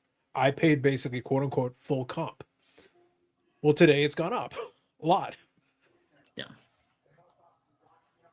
But if you have some perspective on it, I mean, yeah, I got in a lot more after Rona than before. But even I had like a perspective of, hey, you don't normally spend $200,000, $300,000, $400,000, $500,000 more. Like, you don't spend that just because you feel like it. I like Paul's comment here. My Tush Push League is going to be great. Yeah. We're getting so many of these short yardage QB sneaks in these two games. Somebody needed a side bet. They should have picked the over. Ridiculous. Utterly ridiculous. It looks like the ref is marking it as a first. I think it is. Based on the initial watch, not the replays, but based on the initial watch, I think it was the first. I think he crossed the line. Is the yardage line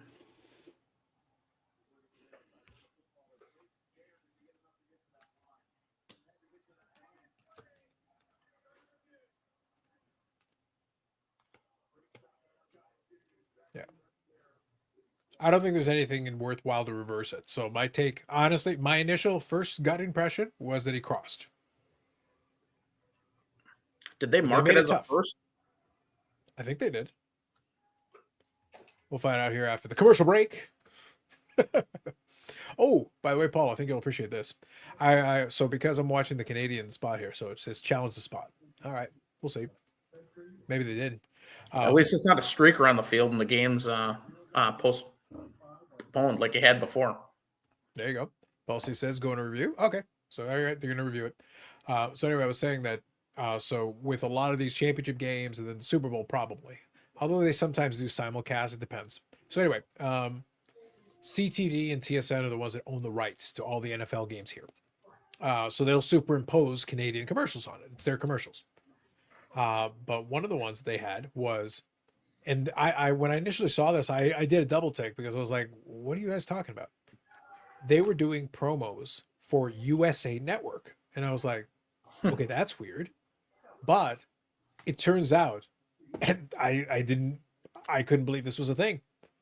It turns out that Discovery Channel here has been renamed USA Network. So now it's USA Network Canada. And I'm sitting there, USA Network? There is a USA Network. That is the thing. It already exists. But here's the part that killed me, Paul. The USA Network, formerly Discovery, will be carrying AEW Collision. I was like, what? That's funny. So AEW Collision will be on USA Network, damn it. But only in Canada. We will not get rid of wrestling. Well, the thing is, so just to kind of share, I watch the AEW stuff. So TSN has the rights to Dynamite. Collision was on like TSN Plus, so they actually had a streaming thing that you had to buy separately. I'm like, I'm not doing that. No, thank you.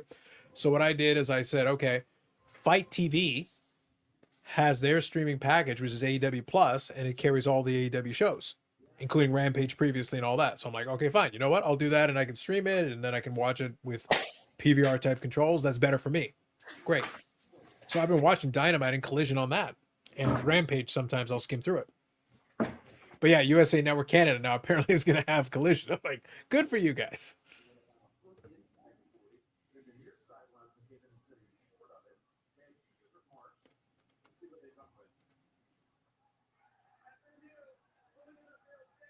That's unfortunate.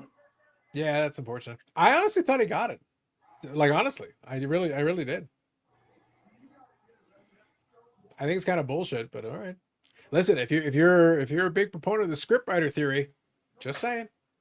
I'm surprised they didn't. I'm surprised they went under center for that. I don't know. We're just getting a lot of those QB sneaks, and look, you do whatever you're gonna do, but you understand those are. It gets tough unless your line can really get that much movement. It's a tough one.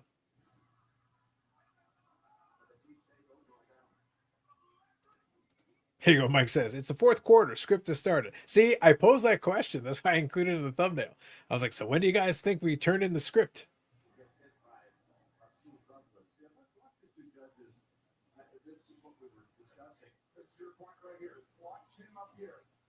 You'd almost think the NFL would be closely monitoring this, going like, you realize that everybody thinks the fix is in. You might want to be real careful with these borderline calls. Yeah, I mean, they ruled it short on the field. There's not much you can change unless you have like a great angle. Definitive. No, I understand that. But like I said though, my opinion, I felt like the call was first down on the field. That's what it should have been for me because I actually think he crossed. Again, watching it in real time, I actually thought he crossed the first time. You haven't seen something that I've looked at and went, no, yet. Yeah, it can still happen. So, to your point, as soon as you said turnover on downs, then you need the perfect angle to reverse it.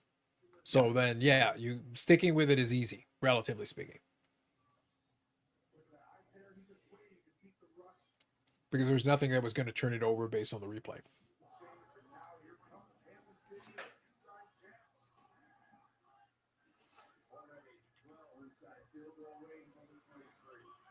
But yeah, I think the first item I spent more than $1,000 was one of the Hall of Fame autographs. I don't think there's, I mean, you should for some of the cards, but I got lucky on them.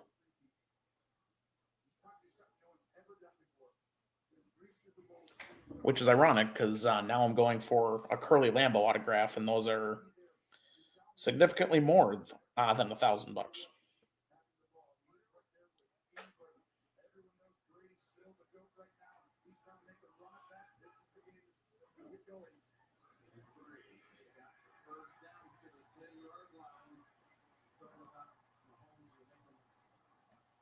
So here's my question then: is it your plan to sell some stuff and work your way back up to it, or what's the idea?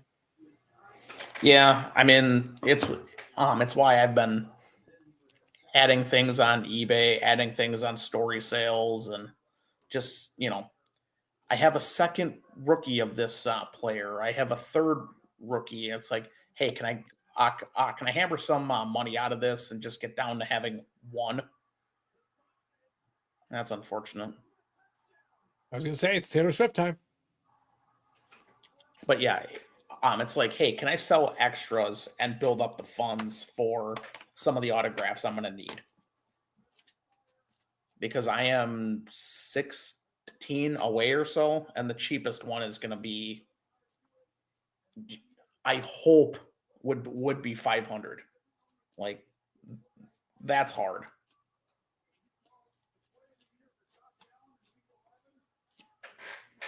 And there's even only 1, 2.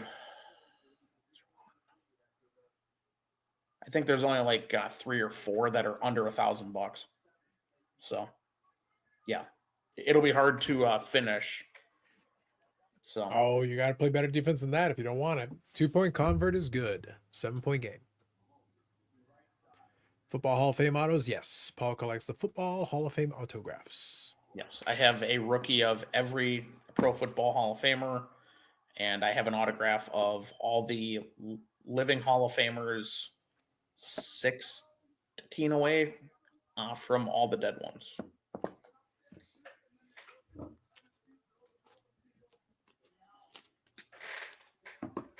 Some of them are, I'd say all the ones I have left, they're harder to actually find than they are expensive. Besides Vince, you can find Lombardi autographs whenever you feel like it, but he's the only one that you can like readily find that I still need. Right.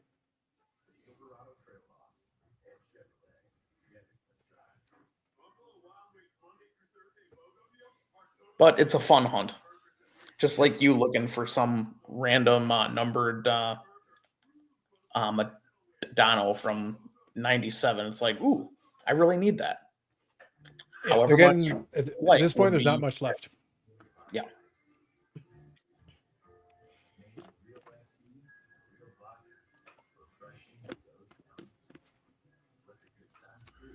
Joe says, sweet congrats.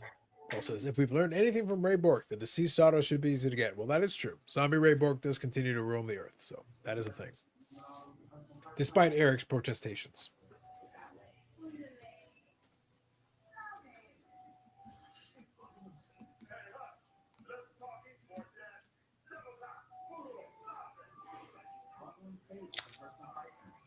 But yes, there are very few things I would not sell to actually finish the checklist. I think that works. I haven't had to do too much of the consolidation thing for most of my collecting career. I've usually been fine just to add stuff as I go along, but that's why I gave the example of the Favre thing. I just said, like, look, realistically, I've got enough stuff in that box that some of it may be of interest to other people. And if that's the case, then I may as well convert that into something that I can use for the bigger card. Because I'm not interested with his collection. The Medano collection is extensive just because I've been at it that long, and that's the way I'm doing it for now. And I'm not interested in liquidating a bunch of stuff because that would be ridiculous at this point. But for the Favre one, there's no rule. I don't need to have 1,000 Favre cards. That's not required. I'd rather just pick and choose a little bit, keep the pieces I really like, and streamline some of it. Yeah. That's how I feel about Favre as well. Like, I have some nicer things, but I don't feel obligated if I see a Favre that I don't have, especially when the dealer wants 2x what I think it's worth. Like, that's fine. You can sit on it.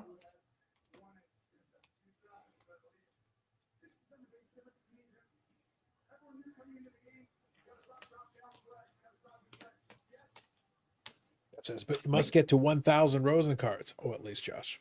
At least. Like, even on the Kramer's choice that I said before, yeah, I have one left, but I'm not just gonna pay whatever. Does Favre not have the jumbo ones? I don't know. Regular size only though. No, I get it, but there was so I don't know if you remember the box topper ones, and then Pacific had like multiple parallels of those. Like for the Medano, I've got a bunch of those, and they're hysterically ridiculous. They're not comfortable. Like you have to like, where do I put these damn things? Yeah. They are nice though. I do like the fact the large form factor does look pretty nice with the foil though. Yes. I do have the 95 set the whole large set, but I don't feel obligated to get all the jersey ones for Favre that are oversized. Like I'm just regular size only. Okay, fair enough. There's more of a hunt factor to regular size only. Like I feel like I'm just wasting money on the oversized because I don't need the jersey swatch and I don't need the football. Like that's fine. I already have the super, or I already have the ball from the Patriots Super Bowl, and I already have a pretty nice patch, so I don't feel obligated in getting the jumbo oversized ones. It is what it is. Right.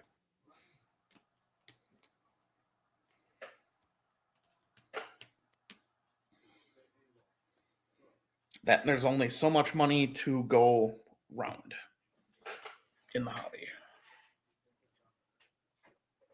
I like the hobby, but I'm not spending all my money on the hobby. I'm sure you probably cackle at the big boy market tab that we go at Monday through Friday. I only scan in once in a blue moon. For most of the tabs, I've kind of muted them because I'm sitting there like, if I'm not interested, I'm not interested. I'm not watching. Yeah. That's why I was laughing the other day.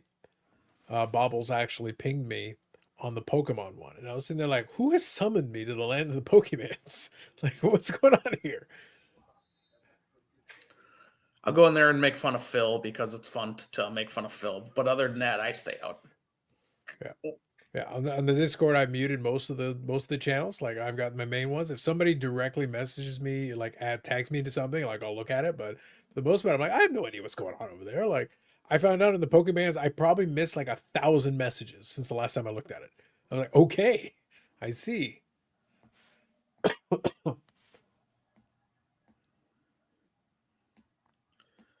This would be nice if Buffalo gets the first year.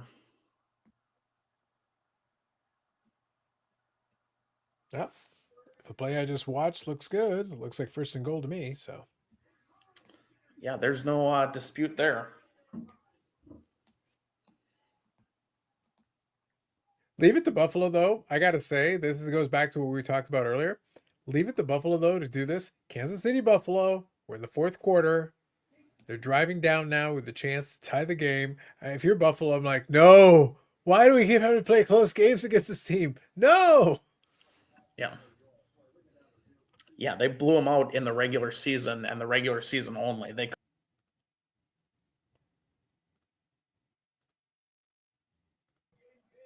Nope. Yep, they couldn't have switched that and done that in the playoff game.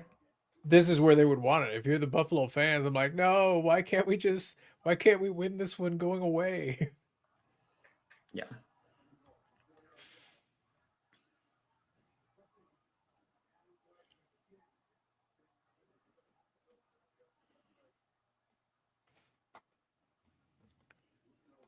There you go. Zach says, we need a BIC Discord to roast Eric. Oh, Zach. Look, all I'll tell you is I might have created a BIC Discord. But to be honest, I've been too lazy to do most of the settings. If you're going to do it, you need to have the channels, you want to have the settings and all the things figured out and everything. I haven't been in, I participated in Discord, but I haven't been in on the admin side, spent enough time on it to figure out how to do the configuration. But it exists. There is a BSC Discord. I've got one. I just haven't fully You configured just it. have to have the mods that keep things sane. But yeah, you mean like you banning everyone for all reasons? What? You said a word. Ban. Phil, ban. Well, I won't say the name of it, but I probably ban someone probably every other day in one of the other ones that I mod, either because they're clearly not a human or they're just complete idiots.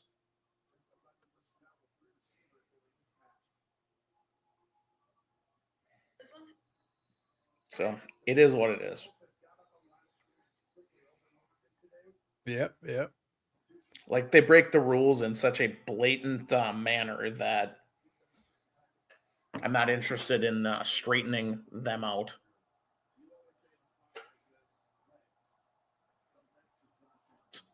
I had some like one of the rules we have there is you can't promote other discords. Like if the question becomes asked, like, hey, where can I ask the question, you can be like, hey, this is a good selling discord.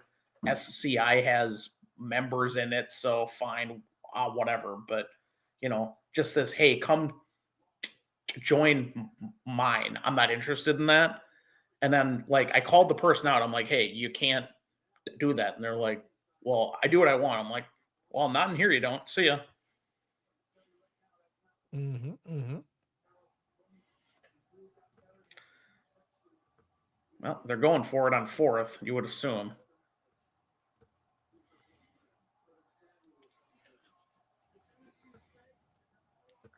I think they know they cannot afford to do. They can't afford to do a field goal. They basically have to play to try to tie and then go for the win. There you go.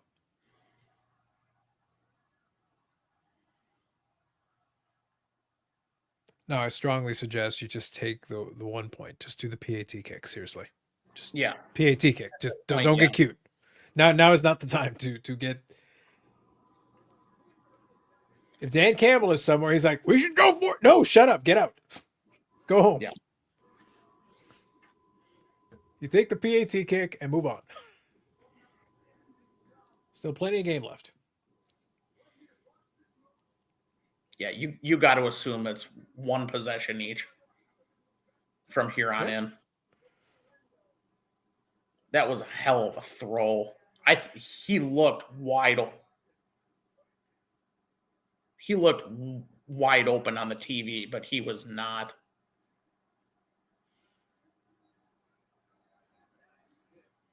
Well, that's the whole thing with the Josh Allen thing. People are looking at it, the idea that, look, like I said, this isn't even a joke. The reason I decided to do the live stream for this was like I knew this was going to be the better game. These teams play each other hard every single time, and in the playoffs, there's been some good games between these two. Just the way it is. Yep, let's go indeed. Let's go indeed. And that's what I was hoping for. It's like let's at least have a good game out of this. That's all we want. That's all we were asking for. Buffalo. I mean, Houston. Gamblers. Yeah. Listen, the Bills vote. Do you have any like? Could you even imagine if Buffalo actually won a freaking Super Bowl? At this point, they'd be riding for like a month.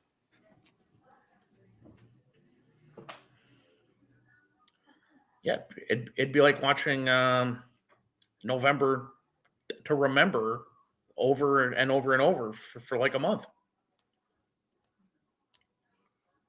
Just wild, man. Just wild. Be hilarious. Be going through flaming tables every hour. I'm into it. Let's do it. Let's go.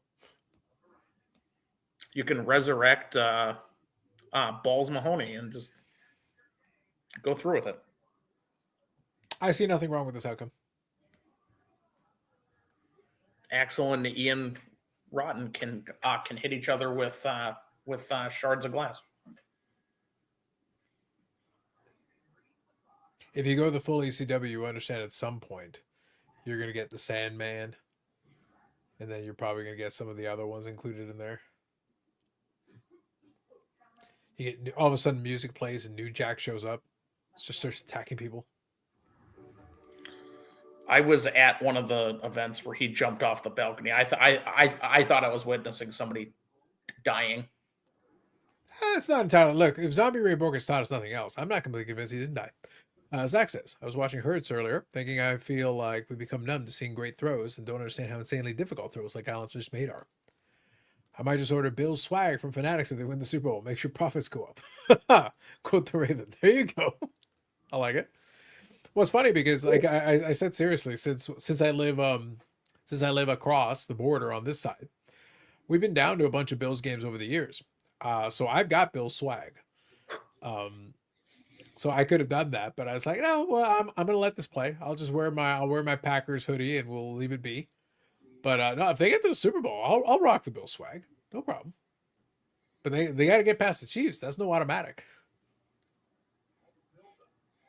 I had to actually look it up, but I went to Hardcore Heaven Yeah. 2000 Okay, is that the one? in Milwaukee. Oh, it's in Milwaukee. Okay, makes sense. Nothing absolutely crazy went on besides New Jack, but he did that at a lot of shows. So I was gonna say New Jack being crazy is like his standard. yeah, There you go. First tie tonight. 4 lead changes so far.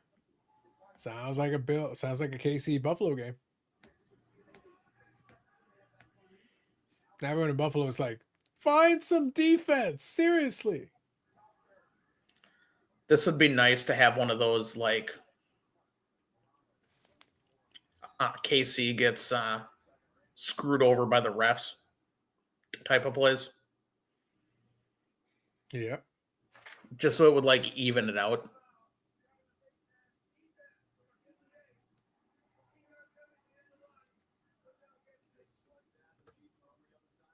Wow, they called that a personal foul. Okay, fine. I thought they got him for the grabbing it at first, but no, he yanked him by it. So that's fair. Mm-hmm.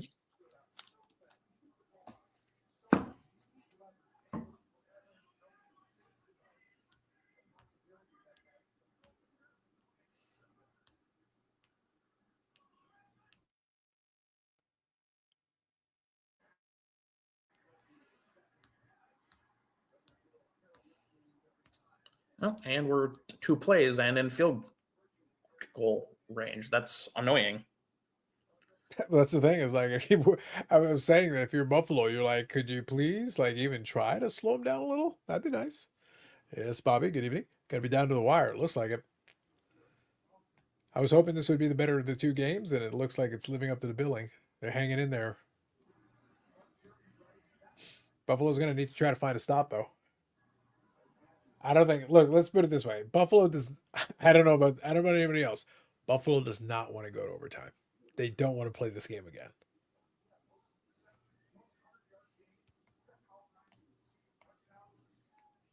I mean, knowing what we know now, I would accept it because I'd rather be the ones that have the ball on the opposite side of the field with 4.5 minutes left than be the one who's playing defense in that same scenario. Right. So in that respect, I would gladly accept it. Yeah, it looks like first and goal. Josh says my 10-year-old is a Chiefs fan. Watching the game with him is painful for me. How'd you manage that one, Josh? What'd you do? How do you randomly wind up as a Chiefs fan?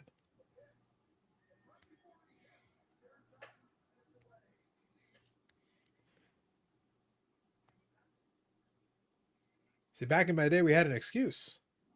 Oh, the local team was the Bills, basically. So if you weren't interested in that, you good luck to you. You had to figure it out on your own.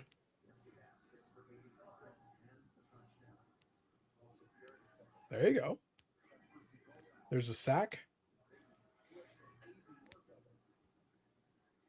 Yeah, I'm surprised they haven't gotten home as much.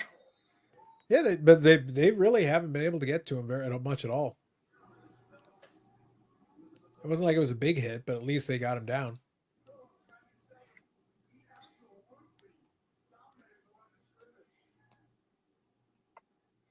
I like how they have the hands to the face on the D end and they just completely miss the call. Okay, maybe not. His helmet fell off, but it was more because he twisted.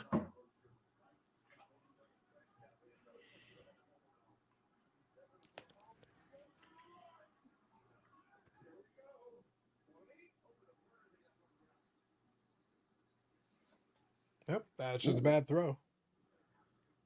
Also, the fact that they're throwing like this, they're giving Buffalo clock.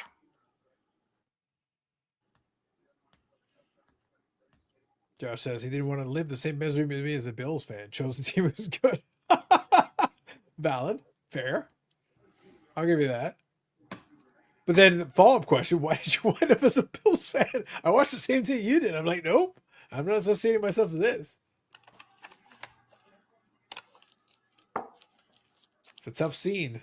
It's a tough scene being a Bills fan. I like it. That's why I say I've been to plenty of Bills games. I have no ill will towards the Bills fans. They're legit. Even before they threw Yeah. themselves through tables, they've legitimately suffered. So I've got no ill will towards them. But I'm like, nope, I'm not backing this. I'm not backing this horse, buddy. You're on your own.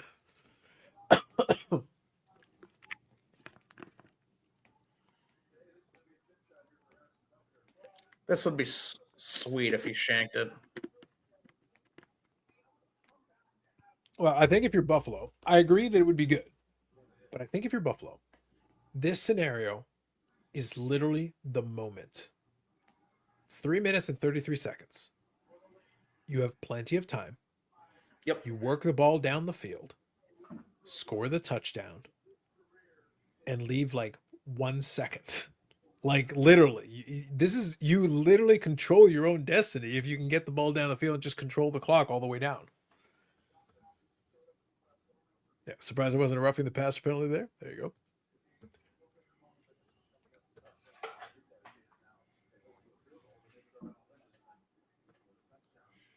Yep, holding him to the field goal is huge. Yes, like Buffalo literally now controls their destiny here. They know they don't want to leave too much time. If they can control the ball and get the clock all the way down and put it in, this would be huge. Like I said, right now there's about 50 tables somewhere in Buffalo that are about to be broken if these guys manage in the next 3.5 minutes to do the right thing. Yep, that's right. They just need the Dudleys and the lighter fluid. That's all they need. Yeah. Listen, man, if they, like I said, if they manage it, someone out there will bring the necromancer in. They'll resurrect the spirit of Mike Awesome, and he'll put Masato Tanaka through a table. Just saying. After he hits him with a chair that is somehow not breaking his neck. Yes. In accordance with the prophecy. But here it is. They got plenty of time, and they know what they need to do.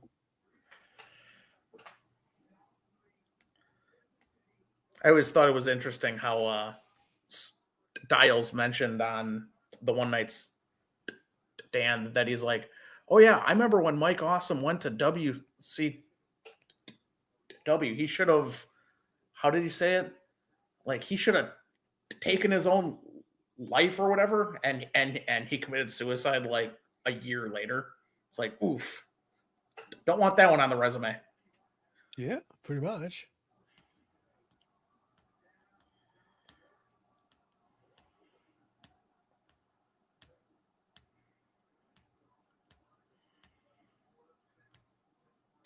Oh, there you go, Josh Allen. Look at you. Be careful with that football, buddy. Josh says, in unrelated news, the One Sports Car Radio guy showed up on my feed today. His investment channel, yes, the stock picking channel, that one. Yeah, the one guy, I think he's got over 100K subs too. Like, it's actually a pretty big channel, all things considered. Yeah, we have one of the channels that's in one of the rooms that Monday through Friday, all we talk about is actual stock markets, actual markets for this stuff, and we don't invest in cardboard photos. And then we make fun of Phil for investing in the Pokemans. Oh, as you do. The only Pokemans that I acknowledge is the Cheese Trigamon, and that's only because I named him. What kind of throw is that? The kind of throw that you don't want to be making in this type of situation, Bobby. That's the kind of throw. I saw the play was over, and he's just like, "Yeah, screw it." Next time. If you're going to throw it away, kind of throw it away to the sideline instead of the middle of the field. But okay. Yeah, that one isn't any good either.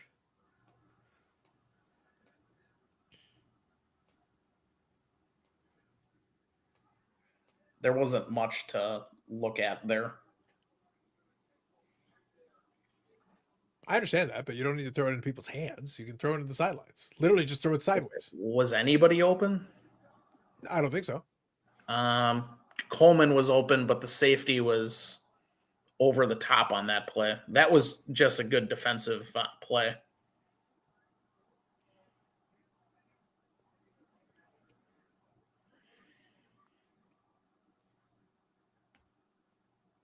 Oh, I don't like this play call at all. Why? They run a screen or something. It's more like I wouldn't even call it a screen. It's literally like just throw Yeah, sideways. that's a smoke screen. Yeah. Not a big fan of that move, but okay. I mean, they saw the blitz happening.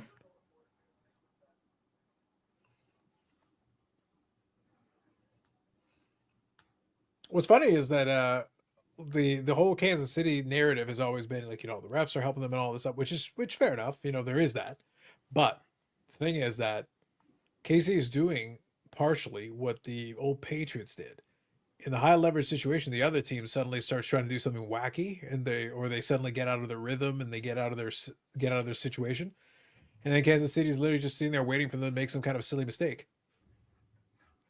And it's like, well, that's it. The difference between the team that is getting to the Super Bowl consistently and the team that isn't is that they're avoiding that catastrophic mistake in crunch time.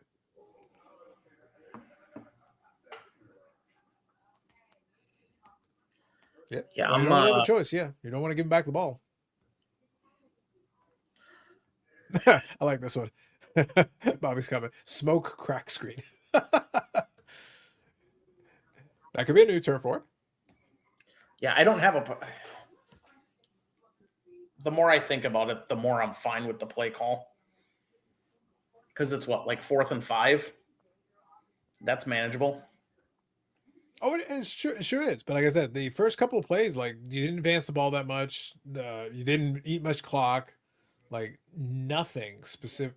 There was almost very little positive going into it. And now you're in the fourth situation. Well, Kansas City gets the ball back. That's pretty much curtains for you because I don't think Kansas City's going to have the problem that you had. I got to assume that there's a blitz on the way here. So I would be running like a short slant route to somebody in the slot or something. And if they play zone, then maybe you pick it apart behind it. But you got to assume that this is a blitz. Well, in that vein specifically, I think you just get rid of the football as quickly as you can, reasonably. Yeah, that's why I'm saying you got to think this is a slant. If you wanted to be super risky, you could throw a screen, like a halfback slip screen. But I mean, that would be high risk. All right, here we go. 4th and 5. Let's see. Looks like they're hanging, but they're going to play cover 1 and blitz off this, it looks like. No bueno.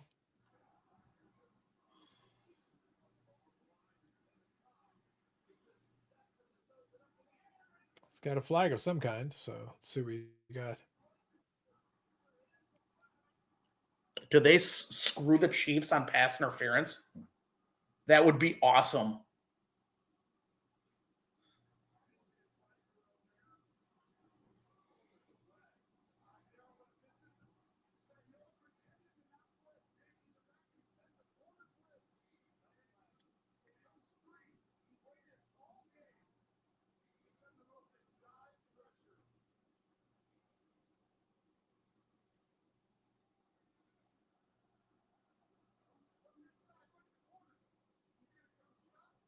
Nope, Chiefs ball.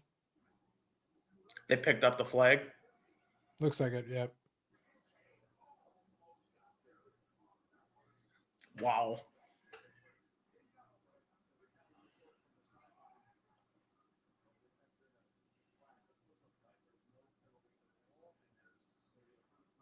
As much as I hate the Chiefs, Josh Allen is one of the players that the flippers like holding. And I don't mind watching those guys get just smoked on card prices or values and whatever. Right. Like, oh, this base prism is worth 4, 5, 600 bucks. It's like, no, try $30. Yeah, but the last 50 sales have all been 400. That's fine. You have a $30 card. We can act like it whenever you feel like it.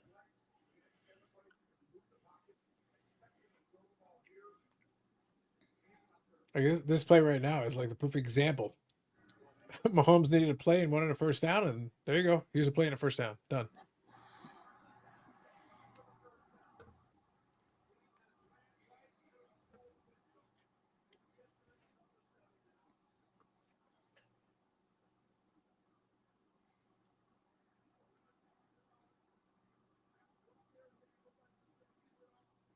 That's unfortunate.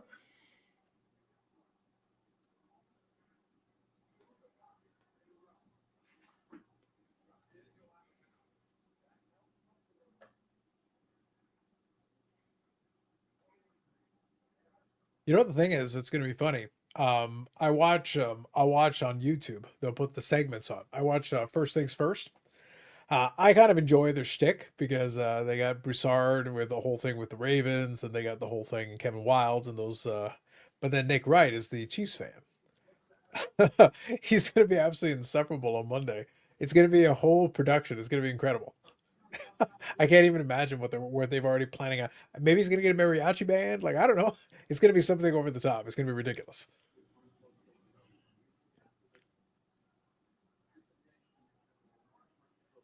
Yeah, it's been a hot minute since I've watched any of the morning shows. I get a kick out of it because they're clearly not taking it seriously. They literally have a shtick for almost everything. Whenever Broussard was talking up the Ravens, he had purple. He had purple Jordans. He Nick Wright gifted him a velvet purple robe. They got a whole shtick with that, and he's even got R&B singers who sing for him, like during some of the segments. So I'm like, you know what? If you guys are just having fun with it, I'm good. That's okay. Oh, on the replay, it could have been a catch. Damn, right in his hands. Shame, much shame. That's unfortunate. Yeah, like it was right in his arms. It wasn't a great throw, but it could have been completed. I miss those videos with the voiceover players saying silly things. Fair, fair.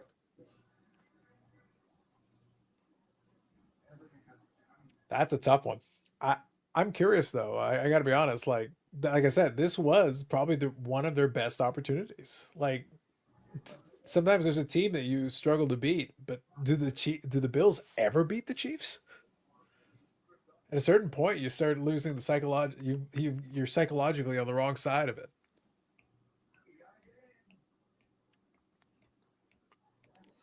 So they're going to have 30 seconds to go down the field without the timeouts. That feels harsh.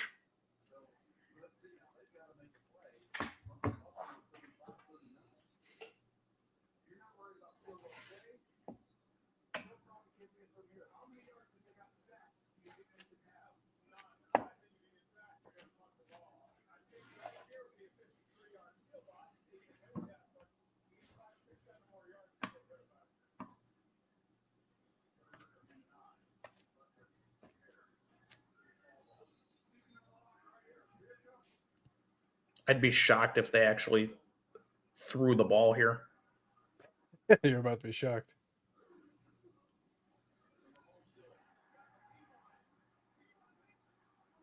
Well, that's game.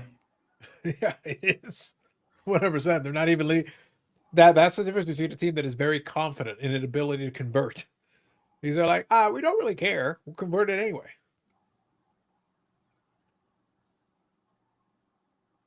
Yeah, it was clean. It just runs it down from there and gets the first down.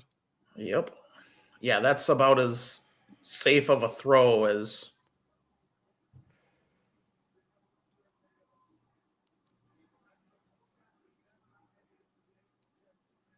That's the game. Yeah. That'll be that. Yee. Ooh. Didn't even give Buffalo a chance. And all the Josh Allen flippers, they cry all at once. Ah, you should have used the Star Wars thing. It's like a million Josh Allen investors all suddenly went silent. So I guess we have to root for Philly, which, you know, I really would rather not. Can we not? Can we not? I do. I don't really want either one of those things. Mike says exact same play on the first touch, just the other side. Yeah, and they still didn't pick it up. Nope, nope. Time to buy Josh Allen in April. I don't think you have to wait that long necessarily. Sell your Allen cards now.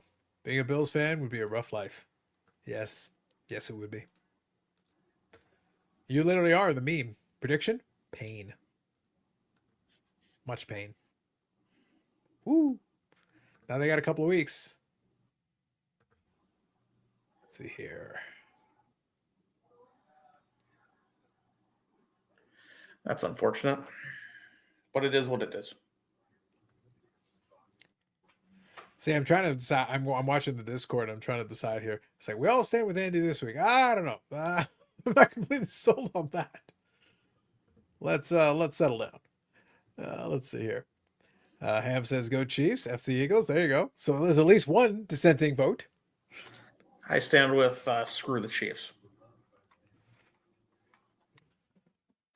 But it's like, what if I don't like either one of those outcomes, Paul? what if I'm I Team like it either, Meteorite? but- What if I'm Team Meteorite? Then that's fine. I can get behind that. Yeah, I'm just saying. I feel like Meteorite is due. Josh says, the real question is, when are you going to go live stream next Sunday? I don't know, man. I might have to make something up. Did so well. I don't know. The week off in between kind of messes it up. Well, it'd be 2 Sundays, but yes. Next Sunday is the Pro Bowl, I think. Well, it's true, but yeah, no one cares about the Pro Bowl. We're It's like, live hey guys, streaming the Pro Bowl. hey, Paul, if I stream the Pro Bowl, it would literally be like, oh yeah, we're streaming the Pro Bowl. It's like, are you guys even watching? No, absolutely not. Who watches the Pro Bowl? It would just be a regular live stream and just bullshitting. It's like, we're not even pretending to look at it. Like, we're not paying attention. If somehow both teams could lose, I'm good with that. There you go. Mike's on the Who knows? Mike's Maybe you on can the live stream the Pro Bowl and then an A-list athlete dies. There you go. Too soon? Too soon It's for the probably Kobe joke? it's probably too soon in some places. Let's see here. Oh, here we go. I like this. Oh, Wes is going. Ha! Yeah, yeah. I like it. I like it. I'm enjoying. See, this is kind of the outcome I was hoping for. Regardless, you know, I could sit there and say like, I hope they all have fun. No, I enjoy the war.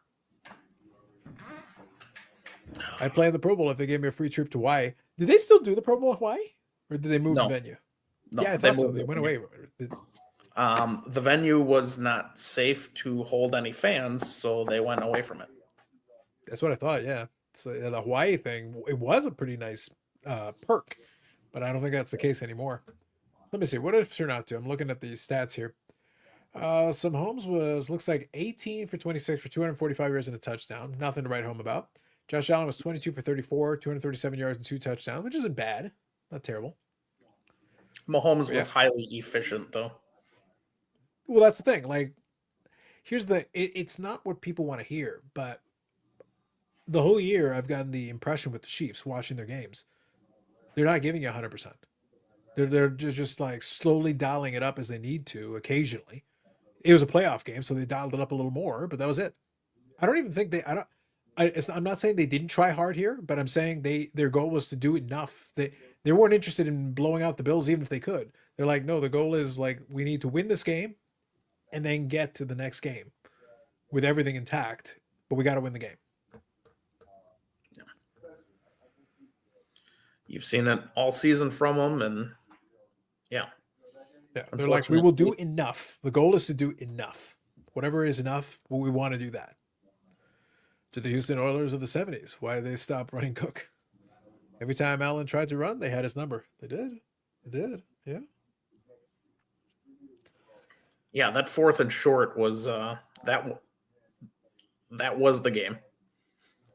Yeah, well, like I said, if they had done the call the other way initially, I think it would have passed. But like, whoo, I don't know. I don't know if I run the sneak there. I mean, yeah, I would almost run it out of like the shotgun formation and just be like, Josh, run and pick a hole. But Probably they would have. blocked him up well and they won fair and square.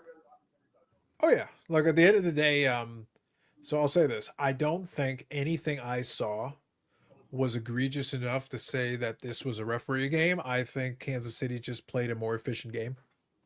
Yeah. Buffalo made some mistakes. They had the ball with 3.5 minutes left. They had the opportunity. The referees didn't take it away from them. Not on No. that drive. So that was your opportunity right there. Yeah, I'll agree with Mike. I personally I thought it was a first down, but once you Yeah. said no initially, you're not going to overturn it.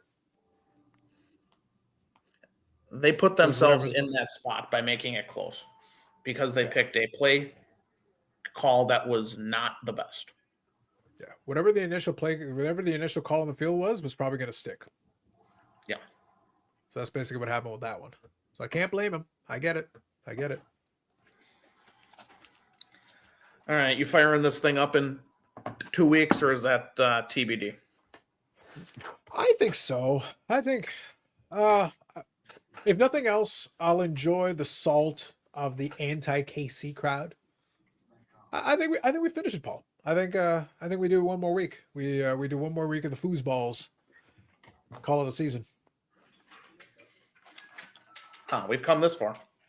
Yeah, why not? Now, but what I'll be looking forward to, what I want to see from you folks, if you do wind up joining us for this, I'll reach out to some of the other folks and see if they want to pop in as well. But if you do end up joining us for it, what I want to see, what I want to hear, I'm assuming some of y'all are going to have some, Super Bowl dishes.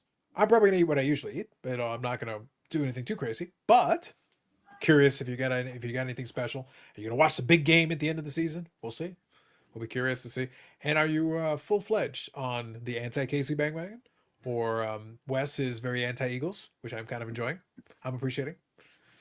The problem is, as an NFC team, I would like to cheer for the NFC, but the problem is it's the Eagles, and I do know, other than Andy, I know some Eagles fans, and their suffering would amuse me. So look, I'm torn, man. I'm torn. Like, I'm struggling out here. That's all I'm saying. I just want to see suffering. Wow, that's a Fuck noble your happy cause. feelings. That's a noble cause. My good says Buffalo's offensive coordinator called a bad second half. He was successful running. It just stopped. Yeah, well, they were doing certain things right, and then they just quit.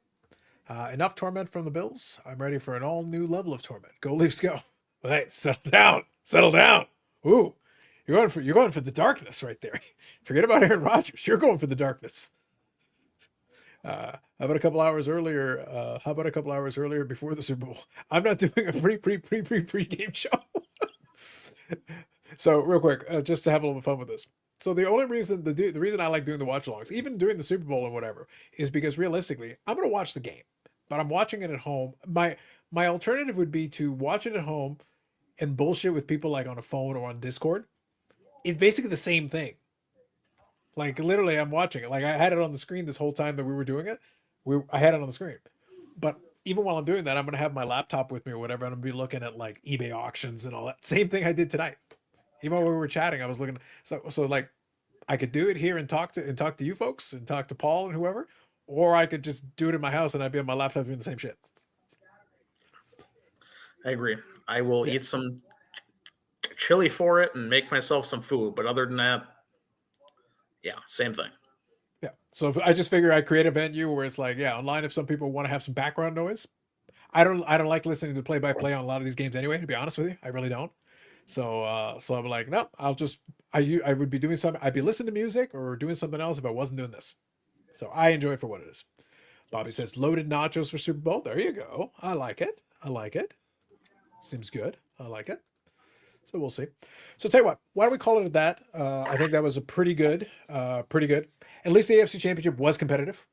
Did appreciate that it was much better than the NFC Championship this time around. So pick the correct game in this case. Buffalo is going to have a complex. I don't know what they're going to do now. this was a really good chance for them. Very disappointing for them to miss out. Like I would love to have seen them. Look, if they were going to get their hearts broken, Paul, I would love to have seen that drive to go a little bit further down, and maybe they take a couple of shots at the end zone, and that's where they miss it on fourth down, like something like that. Like, but really have a chance at it right at the end, and they just miss out or whatever. Or they get to fourth and goal from like the 1, they go for it and they miss. Yeah, but I think that would have been Pain and it would have. suffering. If you're going to lose it, don't you want to be like at least that close? Like literally, they weren't close. Once the fourth down play, it just didn't go. Like it was done. None of that low fat sour cream either. Bobby's going for it, man. I like it. Best chance was 2 years ago, but they left 13 seconds on the clock. That was another one, yes. Oh, like I said though, with 3.5 minutes left, without anything else, I didn't dislike their position. With 3.5 minutes left, you could have just walked with some timeouts. If you had been able to advance the ball, I actually liked your chances. Again, assuming you had been able to control it and advance the ball. Problem is, all of a sudden, you can advance the ball to save your lives. So it was like, all right, KC didn't have that problem going the other way. So I don't know what to tell you. But anyway, all right, cool. So in that case, this was a good one. Thank you for the chat, for hanging out, Paul. Appreciate you. So it's fun. So I think we'll be back in 2 weeks. I'll put a placeholder in earlier on the week beforehand. If you guys want to join in, you're welcome to it. Otherwise, enjoy the Super Bowl if you end up watching it. If you want to completely ignore it, then you can listen to us BSing, because we'll probably be talking about other stuff as well. We're not going to be staring at it the whole time. We'll watch it, but we're, plenty of bullshit to go around. Cool. So for everybody else, so have yourselves a good night. We'll catch you in the next one. Enjoy the rest of your week. And then we'll be back in a couple of weeks in February for the big game at the end of the season, because we don't want to get sued. Take it easy. Have a good one.